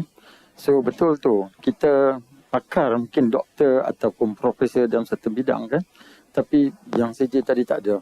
Saya kait sikit lah cerita saya di Terengganu masa mula-mula pergi kerja di Kraf tangan Terengganu. Jumpa satu hamba Allah ni, very rich man, dia ada boat, dia ada yacht, dia apa semua. Dia pergi mencandak sotong naik boat kecil dekat dengan Rusila. Saya duduk dekat situ Rusila kalau siapa tahu-tahulah di Kraf tangan Rusila. Bila dia tanya pasal candak sotong, tanya boleh buat itu, boleh buat ini, dia ketawakan oleh tukang candak sotong tu. Sebab dia tak mengetahui orang ni siapa. Kalau dia tahu orang ni orang yang kaya, saya rasa dia tak ketawa. Dia akan explain satu persatu. Dan bila keluar tu, saya tanya dengan dia. Saya tanya, oh Haji, tadi okey saja, value the profile semua. Dia tahu hari how rich am I? Tapi saya tak ada satu skill yang dia ada, mencandak sotong. Walaupun saya boleh beli harga yang mahal untuk alat candak sotong, saya tak ada skill yang dia ada. So, quite important lah, significant apa yang dia bangkit tadi lah. Tapi balik pada yang soalan yang katakan tadi tu kan. Maksudnya, kalau kita tengok dalam apa yang ada sekarang ni, about skill ni, saya ada 4 istilah lah. So, pada saya, kedua-duanya adalah akademik. Mungkin pentaksiran kena tengok, ni pandangan peribadi saya lah. Kedua-duanya adalah akademik. Cuma bezanya, satu kita panggil skill, satu more on the theory base. Theory base, kedua akademik. Yang theory base ni supposed to be 70-30 or 80-20 ya. Kalau yang 80-20 tu 20% tu dalam keusahanan ataupun dia kena pergi buat industry placement. Betul tak? Practical training. Yang satu lagi tu dia more into skill kerja dia tu. Kedua-duanya tu adalah akademik. Approach akademik. Kita mengajar orang tu guru lah, berguru kan. Itulah saya pun tak faham macam mana pentaksiran tu dibuat. Mungkin kena betulkan, mungkin position saya ni insyaAllah. Saya akan cuba betulkan. Dan bila dia keluar, dia ada 2 kontak. Sama dia jadi academician atau dia jadi practitioner. Pengamal. Kan? Ni kita bila pentaksiran pun dah tak betul. Mana hala tuju kita nak buat jadi tak betul kan? So balik pada jawab soalan tu, mana TVET dan tu ada dua-dua. Tadi saya mention pasal creating own design as own brand. Kalau tanya apa sangkut own design, own brand bercakap dekat Kraf kat sini kan? Penting. Kenapa? Kita create orang daripada IKN, kita create orang daripada Poli Besut, kita create orang daripada UMK, bukan untuk menjadi craftsman. Dia memahami apa tu craft, definisi craft, nilai-nilai craft, apa yang dikategorikan sebagai craft tu sendiri. Dan bila dia bekerja dengan industri, contohlah dalam industri perabot kan, macam mana dia nak bawa nilai-nilai craft di dalam industri perabot moden tu, dia boleh create satu identity, Malaysia identity. Kalau kita tanya, what is the Malaysia identity? Semua kita bawa about Malay identity. It's not Malaysian.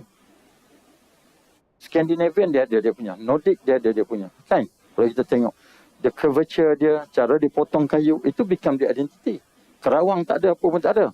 But we can differentiate between Chinese, Japanese, Taiwanese, and Koreanese. 4 ni kita boleh differentiate clearly. Kenapa kita boleh differentiate clearly? Sedangkan dia rumpun nis. Kita Melanism punya rumpun. Tapi what is the Malaysian identity? Itu pun kita tak solve sampai hari ni juga kan. Tu dia cuba buat dalam konteks tarian kan. So kita cerita, jadi dalam soal ni lah pada saya mungkin kena go in depth dan kita tengok mungkin AKN should be peranan. Kita ada 2, satu more to academic dan orang-orang ni lebih menjurus kepada management atau administrator. Dia as a group yang skill tadi ni, dia orang yang akan menjadi sebagai entrepreneur, pengusaha dan sebagainya. Yang grup administrator tadi tu pula, kalau kita tengok, tak semesti dia bekerja dengan orang. Dia create their own company, become the trader. So the trader adalah orang tengah antara orang pengamal dan juga customer. Betul tak? Kan? Kita tengok. Tu mungkin antara benda yang saya rasa masa saya di AKN tu saya bangkitkan juga isu ni lah. Clusterkan ke mana arah tuju student kita. Beside kita bekerja sendiri, bekerja kerajaan, bekerja swasta ataupun entrepreneur. Dan baru kita ada sambung study dia pula kan. Dia sambung study. Ini antara mungkin perlu dilihat dan ditengok dalam memperkasakan kelestarian Kraf melalui pendidikan khususnya yang ada di AKN lah. Saya tengok satu-satu tempat yang ada.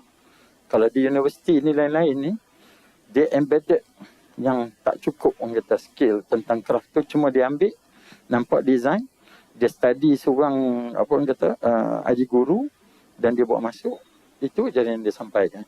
Tapi in depth dia tak ada. Okay? Dan sebab tu kita tengok sekarang di UTHM kenapa dia created industrial design management di bawah business school, supaya orang ni adalah feeder di antara designer dan juga manufacturer dan juga production people. So they are the people in between. So, kadang-kadang kita tak jelas, kita pun rasa apalah dia buat program ni, kenapa dia buat gitu.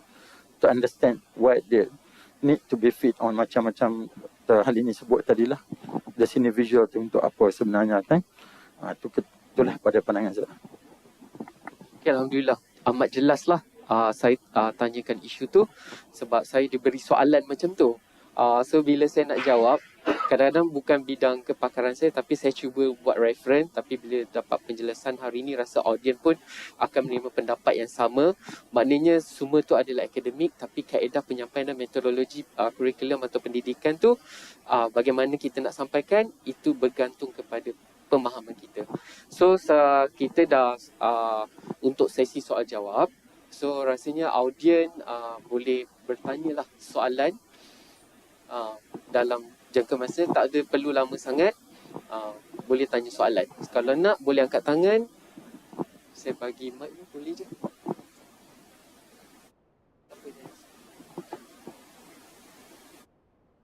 Assalamualaikum warahmatullahi wabarakatuh. Nama saya Zuraida Ibrahim. Saya merupakan guru pendidikan khas yang mengajar di program pendidikan khas integrasi masalah pembelajaran. Okey, masalah pembelajaran ni kami mempunyai pelajar sindrom Down, autism, disleksia dan boleh dikatakan murid masalah pembelajaran ni bukan fokus pada akademik lah. Okey, kami lebih fokus pada kemahiran.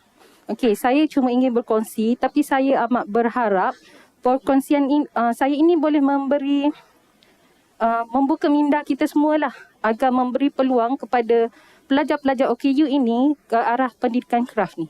Okey.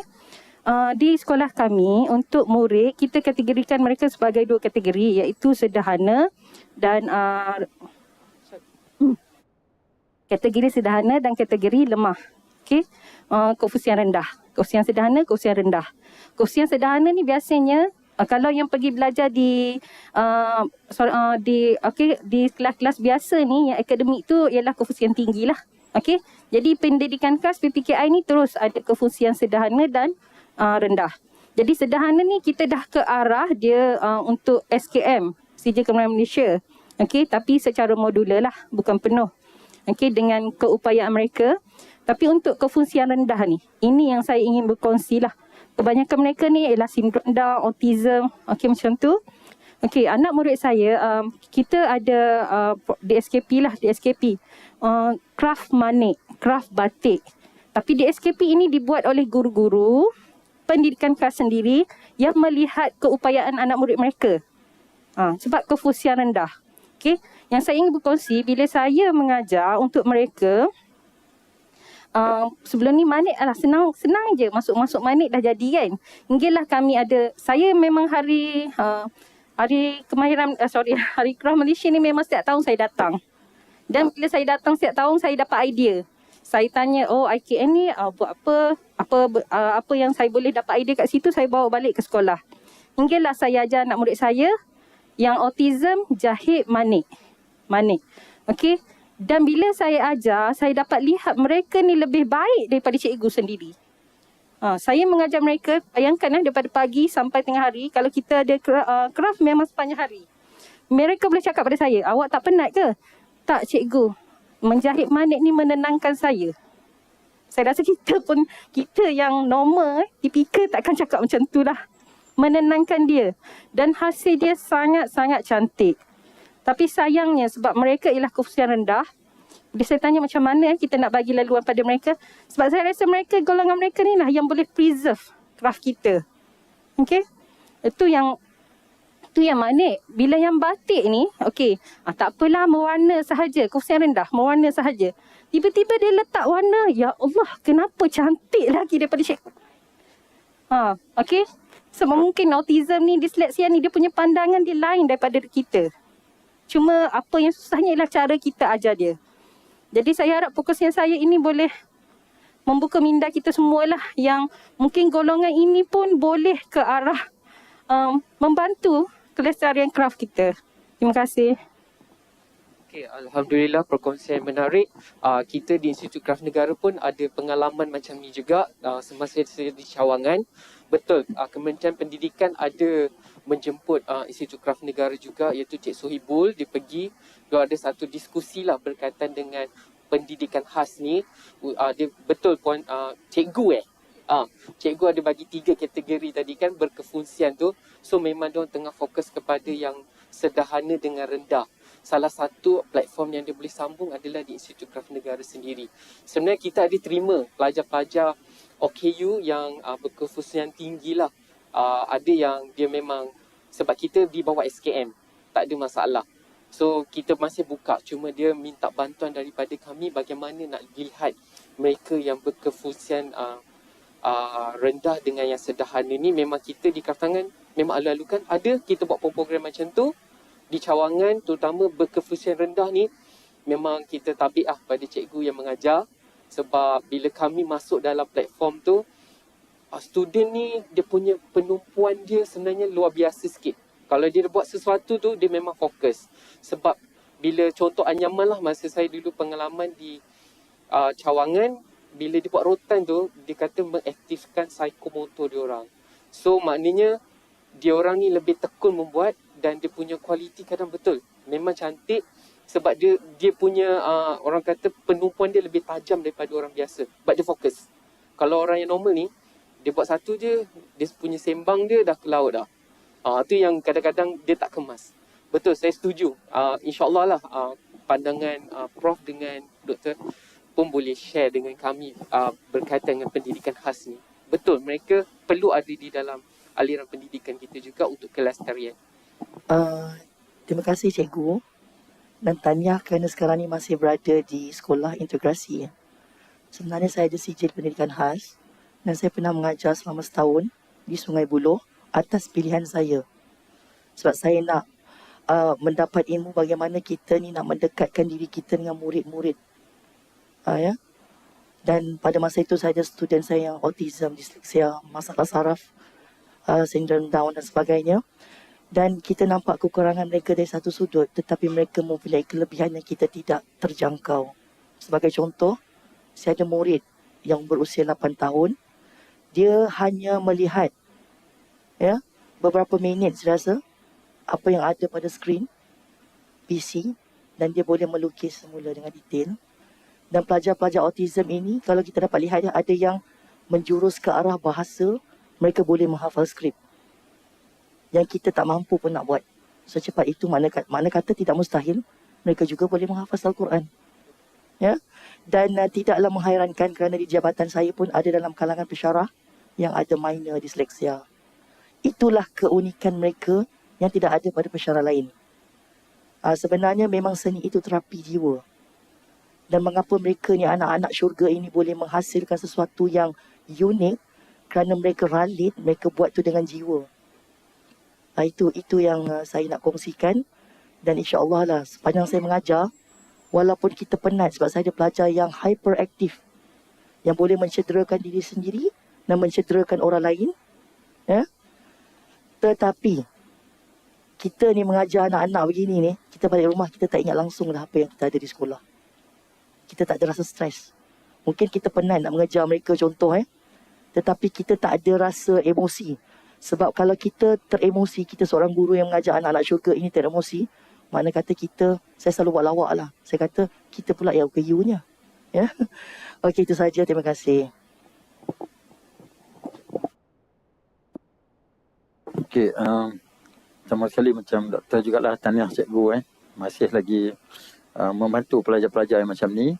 In fact, saya rasa disleksia ni benda yang quite common di antara orang-orang art and design dan architecture. Dan kalau kita pergi buat survey, banyak di orang tu ada. Termasuklah Muhammad Hariri pun dia memang disleksia. Cuma zaman-zaman kita dulu ni tak ada detection macam tu. Sehinggalah sekarang ada setengah jam masa lebih kan, diperjuangkan dan dibawa dalam kementerian with something yang movement dah berlaku dalam sistem kita lah, appreciation. Tapi saya rasa the most challenging adalah yang autism. Kan, most challenging ada autism. So kalau compare dengan disleksia tu tadilah, pada saya lah, mungkin saya lihat, mungkin saya tak betul. Cikgu menghadapi mereka setiap hari. But anyway, saya daripada pejabat industri community tu, dia panggil ICANN, Industry Community Alumni Network. So dia ICANN, dia tak boleh jadi ICANN. So kena boleh sajalah ICANN selalu kan. So saya welcome for any kolaborasi lah untuk bersama dengan kami. Alhamdulillah bahawa ni kita ada satu grup 5 orang autism yang telah pun membuat artwork di mereka sendiri. Jadi painting, one of them dia punya artwork dia beli oleh Prime Minister kita dengan harga RM10,000. Dalam konteks dia tidak boleh ada dalam grup orang ramai-ramai, dia akan berubah behavior dia. Dia kena isolated. Tapi bila PM datang tu, reporter pun sibuk, terpaksa ditarik dia ke tepi. Tapi kemudian tu ada sesi khas dia dengan PM. Dia menceritakan ada 7 figura di dalam painting tu that represent about Malaysianism. So inilah kita tengok kelebihan, dan insyaAllah kami dah pun tied up untuk buat program itu. Dan even saya pun invite Kraf tangan dan juga whoever daripada OPSI dan sebagainya untuk sama dengan kami di ICANN. Sebab kita akan link dengan industri, community dan alumni. Alumni ni saya tahu dalam ni majority alumni UiTM. So jangan lupa register juga, nak campaign lah. My alumni UiTM, tolong register. Tolong register sebab kita nak tengok ahli graduate kita yang secara scroll 900,000 lebih. Tapi yang ada dalam register 650,000 lebih. Yang baru register dengan kami baru 8,000 lebih. So tahun ni saya target saya akan dapat 100,000 minimum untuk registration. Kenapa kita perlukan alumni? Inilah balik pada yang tadi, kita nak buat collaboration. This kolaborasi ni sebenarnya kita linkkan dengan alumni, sama ada mungkin tak mesti alumni kami daripada UC ke FPT yang lain. We work together untuk membantu orang-orang yang semacam ni. Kita tak panggil dia OKU lah kan. Dia sebenarnya bukan OKU. Dia orang ni ada kelebihan dia yang tersendiri sebenarnya yang kita tak ada. Kelainan upaya dia sebenarnya. Bukan kurang upaya. Ya. Itu patutnya lah kan. Kalau kita kat Malaysia ni sebut OKU, dia nampak orang cacat kan. Kita ada program dengan PLPP Bangi dan kami laksanakan. Dan kami bekerjasama dengan Jabatan Kebajikan Masyarakat. Ada 8 kumpulan sasar dan antaranya adalah kumpulan yang macam ni. Kita laksanakan. Alhamdulillah lah. So, itulah mungkin sebelum kongsi itu. Ada lagi soalan-soalan yang nak ditanyakan? Ada.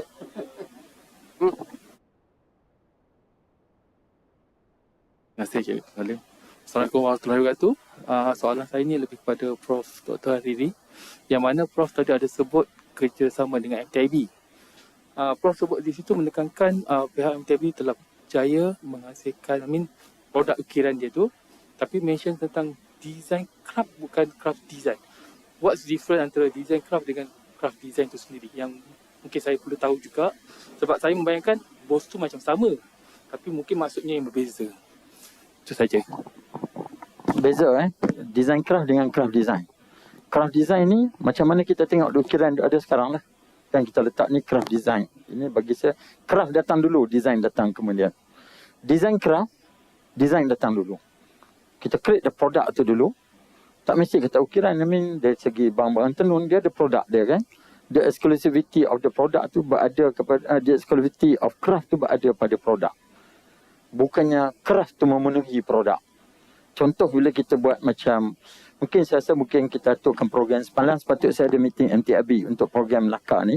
Kami nak finalize, tapi one of the members kena COVID so tak boleh. InsyaAllah kami memang ada plan nak bersama dengan Kraf Tangan untuk berkongsi. Contoh kita buat kerusi yang macam ni kerusi kita duduk ni. When you have this kind of chair for example, macam inilah. Ini saya boleh consider maybe partly 50-50 design craft. Mana elemen craft tu tak banyak. Elemen craft tu something yang very eksklusif, dan bila dia buat tu letak di situ Jadi sama juga bila kita buat contoh dia ada buat almari, dia study the old almari makanan zaman dulu kan. Gerobok. Bila gerobok tu ukiran kiri kanan penuh gerobok dulu kadang Yang ini plain, very high tech modern design, menggunakan mixed medium. Ada metal, ada kayu, majority kayu lah. Lebih kurang kita buat 85% is wood material. The others tu mixture. Termasuk skru pun kita consider dalam 15%. Bukan kata kaki dia saja. So bunga tu berada macam kita tengok pintu ni. Di tengah tu sikit aja bunga dia. So become the focal point. Tapi price yang kita bayar, sama juga harga dengan lebih daripada satu kaki persegi yang pengukir letakkan. Jadi value tu lebih tinggi terletak dalam konsep what we call it design craft. Kalau kita tengok ni ada fokus dekat situ, berbanding satu pintu ni penuh kerawang, nobody bother nak tengok. Bayar mahal kan? Ni ada satu projek kita tengah nak tengok di Sarawak. Satu pintu kita bagi harga dalam RM13,000. Dia kata sure RM13,000. Dia tak nak pintu tu RM13,000. Dia kata murah. So dia bagi harga, saya nak pintu ni harga RM20,000. So imagine the value tu ada dekat situ. But that one lebih kepada craft design. They willing to pay. Tapi dia ada 8 pintu dia nak buat. So we work out dengan salah seorang kita pun yang buat craft untuk buat benda tu. Banyak dia dapat. Satu pintu. Maknanya satu pintu ni dia ada 2 daun pintu kan. Kalau dia ada 8 pintu, 16. Kali RM20,000. Banyak. Saya pun nak buat juga Tapi kita membantu pengusaha-pengusaha kita. So kita embedded account ni, dia ada projek baru yang kita bagi mod untuk design craft, dan bila kita tunjuk ini design craft, dia kata this is better. Sebab dia nampak modern kan, dan benda tu ada better commercial value. Sama juga bila kita buat argumentation tentang kita tahu adik guru kita ni ada yang pure traditional method, ada guru dah mula menggunakan digitalization kan. They use laser card, they use all those kind of thing. Orang kata tak boleh, you don't get the feel. Jafara pun dah berubah sekarang kan. Semua pakai itu, finishing guna tangan. Sedih kita tengok istana negara kita kan. Sepatutnya dibuat oleh Malaysian kan, ukiran-ukiran dalam tu. Tapi tak datang pula daripada melalui craft tangan ke mana kan. Ini isu yang reality. Saya masuk YouTube, orang nak marah kat saya, terpulang lah. Kita bercakap benda yang betul, kita tak komen kan. Saya salah tak nak pakai CNC. Kalau orang order satu meja ni, berapa lama kita tanya dia boleh buat satu meja per table, coffee table. They said about 2 months. How much it going to cost you coffee table? 15,000. 2 months, 15,000. You divide it into 2, maknanya sebulan baru 7,500. Tapi kalau dia boleh buat coffee table yang modern, gunakan ukiran ada partly saja itu, gunakan CNC, finishing gunakan tangan. Itu nak lenggokkan detailing dia kat mana kan. Berapa banyak dia boleh buat satu bulan? Dia kata kalau macam tu sebulan saya boleh buat 20. Kalau 20, satu meja tu harga 4,000. You want to sell bread and butter or you want to sell chocolate and cake? Which one? If you want to sell chocolate and cake, faham kan maksud saya kan? Chocolate and cake, kita pergilah dekat kedai-kedai yang mahal-mahal tu kan. big supermarket. Tapi kalau bread and butter, we talk about quantity. So kalau pengusaha-pengusaha lah sendiri, dia nak duduk yang mana satu? Nak jadi survivor to sustain ke? Ataupun nak jadi survivor that become the survivor? Waiting for the customer. Itulah yang kami ni. Bukan kita menidakkan, tidak. Itulah ada dua, bidding and buying.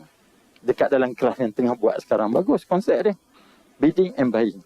So the bidding, you talk about preservation. Buying, you talk about commercialization. Tu kena clear. Setengah orang dia kata saya buat ideologi yang tak betul. Saya tahu saya ada komen apa semua. Tapi jangan fikir pasal you. Dia kena fikir macam mana nak sustain. Kita nak benda ni dying, 5 tahun lagi habis. 2025 selesai. Dah tak ada lagi dah Kraf. Boleh bilang saja. IKM pun berjaya buat program. Tapi berapa orang yang buat Krafnya? Ataupun kita rasa, insyaAllah the next 50 years, we still remain nampak ukiran ada ni macam berapa kali angkat dah licin kain dia kan. Jatuh Dan saya tengok serat nanas sekarang ni, the factory already they have in Negeri Sembilan awas tu. Dia dah started serat benang dekat Negeri Sembilan. So this is something about technology. Kalau dulu nak ambil nak satu-satu susah. But the new technology sekarang ni, you dah boleh buat ni garment daripada serat nanas. Dah ada. So kenapa kita nak nafikan teknologi? Tapi dua market yang berbeza lah. Dua market yang berbeza. Dan benda ni bukan atas pandangan saya saja. Kita program dengan pengukir Malaysia kami dah buat di Terengganu. Dan kita tunjuk antara design Kraf and Kraf design. And I was told by Abaja yang datang hari itu dalam beberapa orang dengan kita tu lebih kurang 20 orang. Kalau pengukir ni dia kata boleh stay, dapat separuh saja untuk 3 hari punya program. Saya cakap successful program. Tapi Alhamdulillah kami buat 3 hari itu, semua stay. Tapi Alhamdulillah juga tak ada seorang pun buat produk tu at the end of the day. Itu yang masalah saya rasa bukan kita, Kraf tangan pun menghadapi benda yang sama kan. They are not willing to do. But you can work with people like Sandra dekat Sarawak. I don't know, some of you maybe knew her.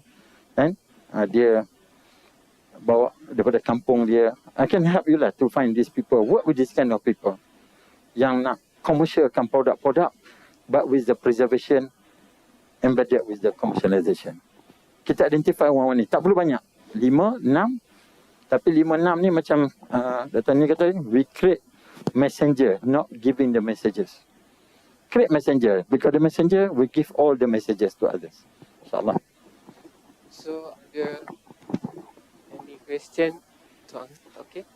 Dr. Rami. Thank you very much. Since today's talk is about education, I would like to raise one issue. It just pops on my mind. During my class, I asked my students how many of you have already experienced wayang kulit in reality, not just digital media. Out of just only 3 students had already been involved somehow in reality. So my question is, what's the strategy or the plan taken by the government to let them more being involved in this kind of realities in their life to maintain and reserve their tradition rather than that just in a digital way? Thank you. Okay, interestingly, but before I answer that, I just share with you. Minggu lepas saya bersama dengan, I was with the State Secretary of Police.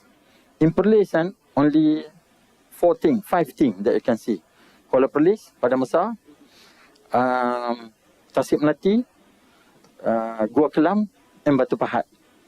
Only 5 things known about where to visit in Perlis.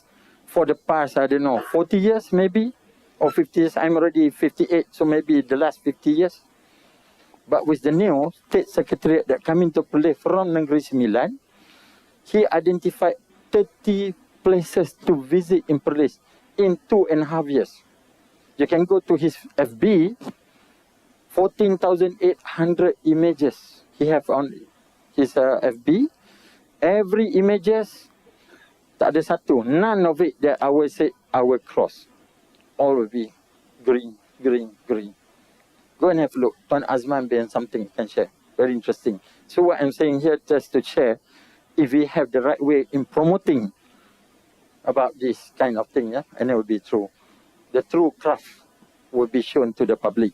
So when I mentioned about the modernization of the craft, not all involved. For example, like wayang kulit, yeah. Wayang kulit need the craftsman shop to do. They try to digitalize the wayang kulit, but it doesn't seem to be something as good as the one that need to have a people behind it.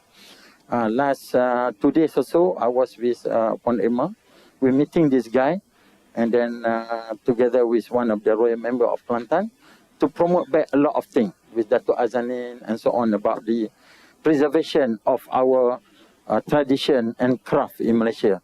So when we say tradition, mean the dance, the song, and this kind of thing. When we say the craft, the clothes, the garment they use, the prop that they use, so both they come together. Seni, budaya, warisan.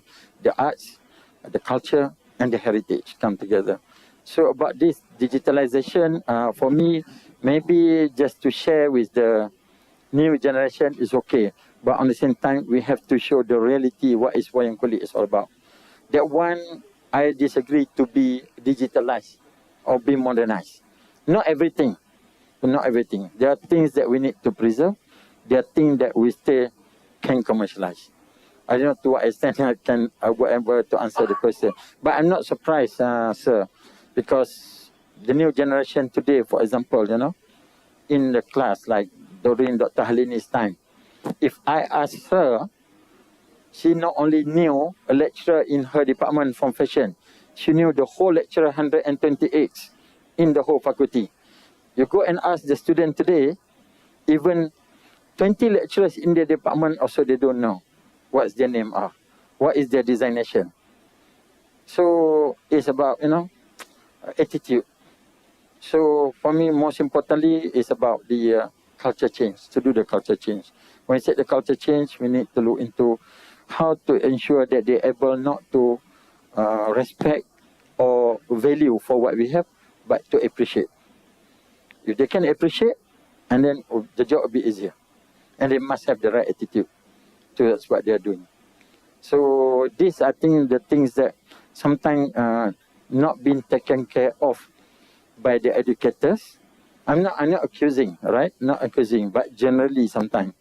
Only maybe a few people that really look carefully what we should share with the student, what they should need to look into in a way to get knowledge.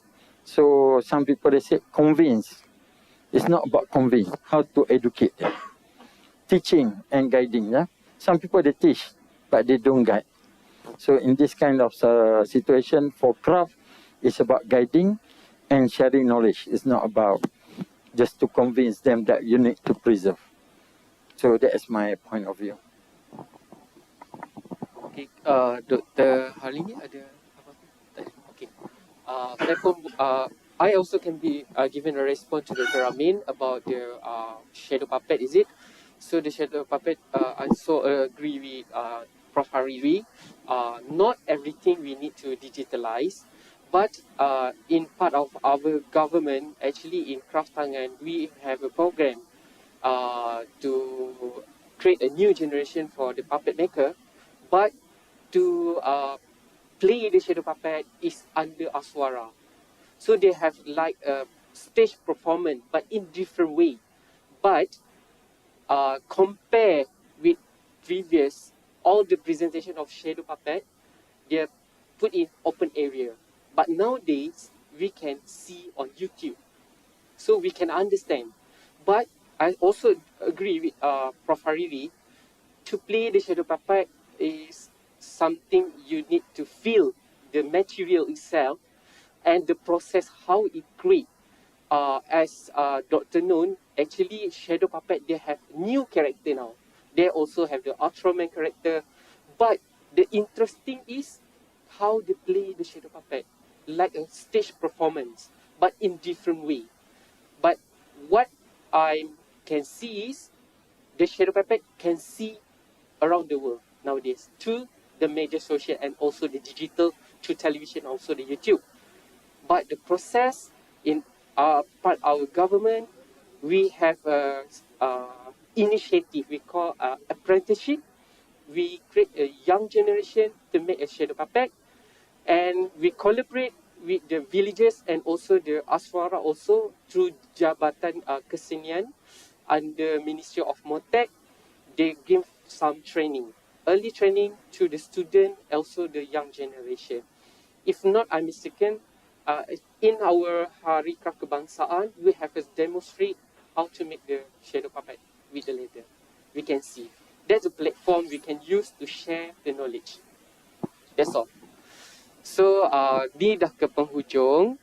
So, saya rasa saya boleh wrap up dia punya tu. Saya rasa ada nak bagi kesimpulan ke? Tak perlu. Saya bebas. Perlu. Okey. Ada kepada panelis, boleh bagi kesimpulan secara ringkas lah tentang tajuk Okay, topik. firstly thank you very much kepada organizer lah yang jemput saya bersama pada hari ini membuat sesi perkongsian tentang about Kelestarian pendidikan Kraf semua sekali. Tapi kita tengok kita ada panggung seni budaya kan. So kita ada panggung. Dia are the wadah for the government kan, to show about what is going on. Kita ada Aswara, kita ada IKN dan sebagainya kan. But if we are together, the voices become bigger to support the national agenda of Kraf. I mean, IKN come together, UITM come together, UPSI and other IPT. We work together. We collaborate. I think we should work together. Some people they think that this is the enemy is simple. You kill them. But competitors, we should work together. Alhamdulillah, inshallah in March, we will have a mini Royal Albert Hall in UITM.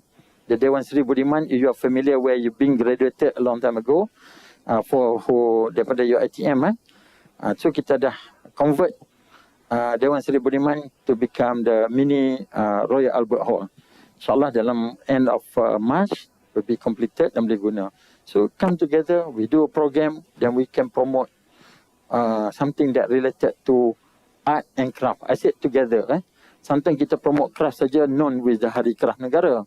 So already in the agenda of other people, how we can bring a different perspective, combine art and craft. Maybe they have the soprano performance. For example, I watched this about Melanism, but the 4 performer is 3 Chinese and 1 Japanese. Very interesting.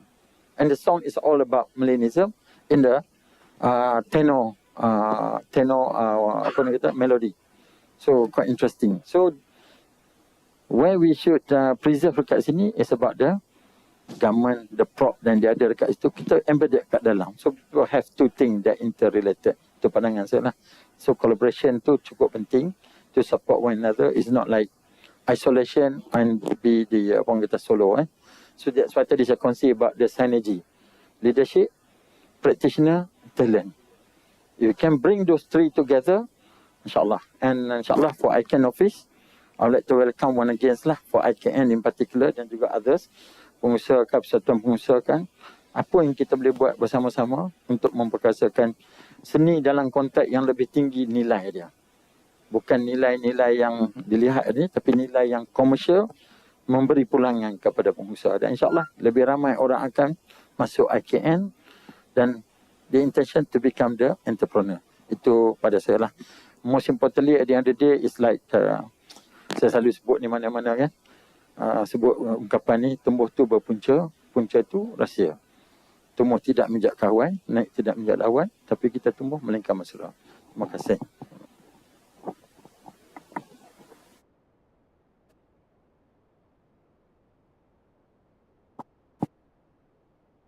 Baiklah, ya. Maaf lagi ni.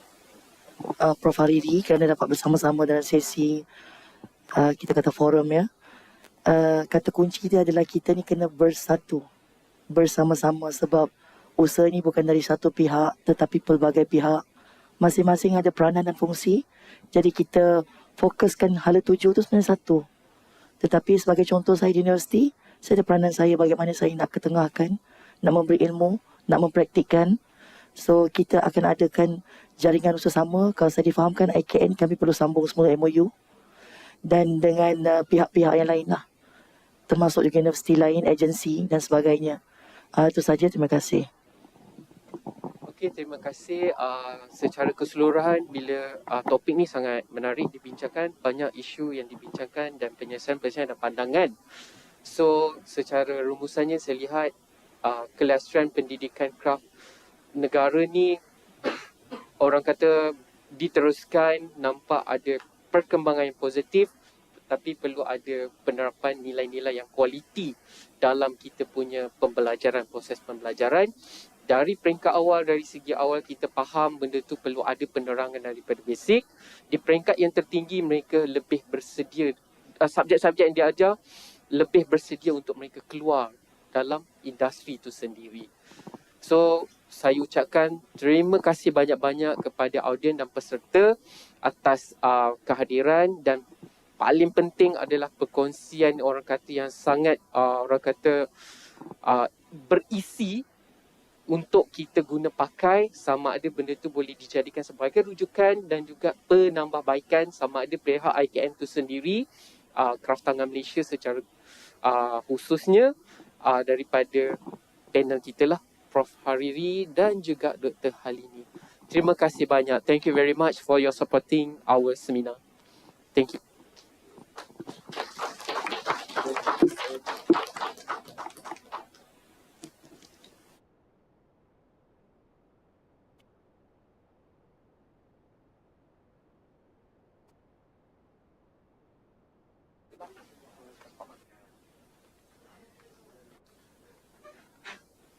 Tuan Puan dijemput untuk mengambil goodies bag di kaunter pendaftaran. Terima kasih.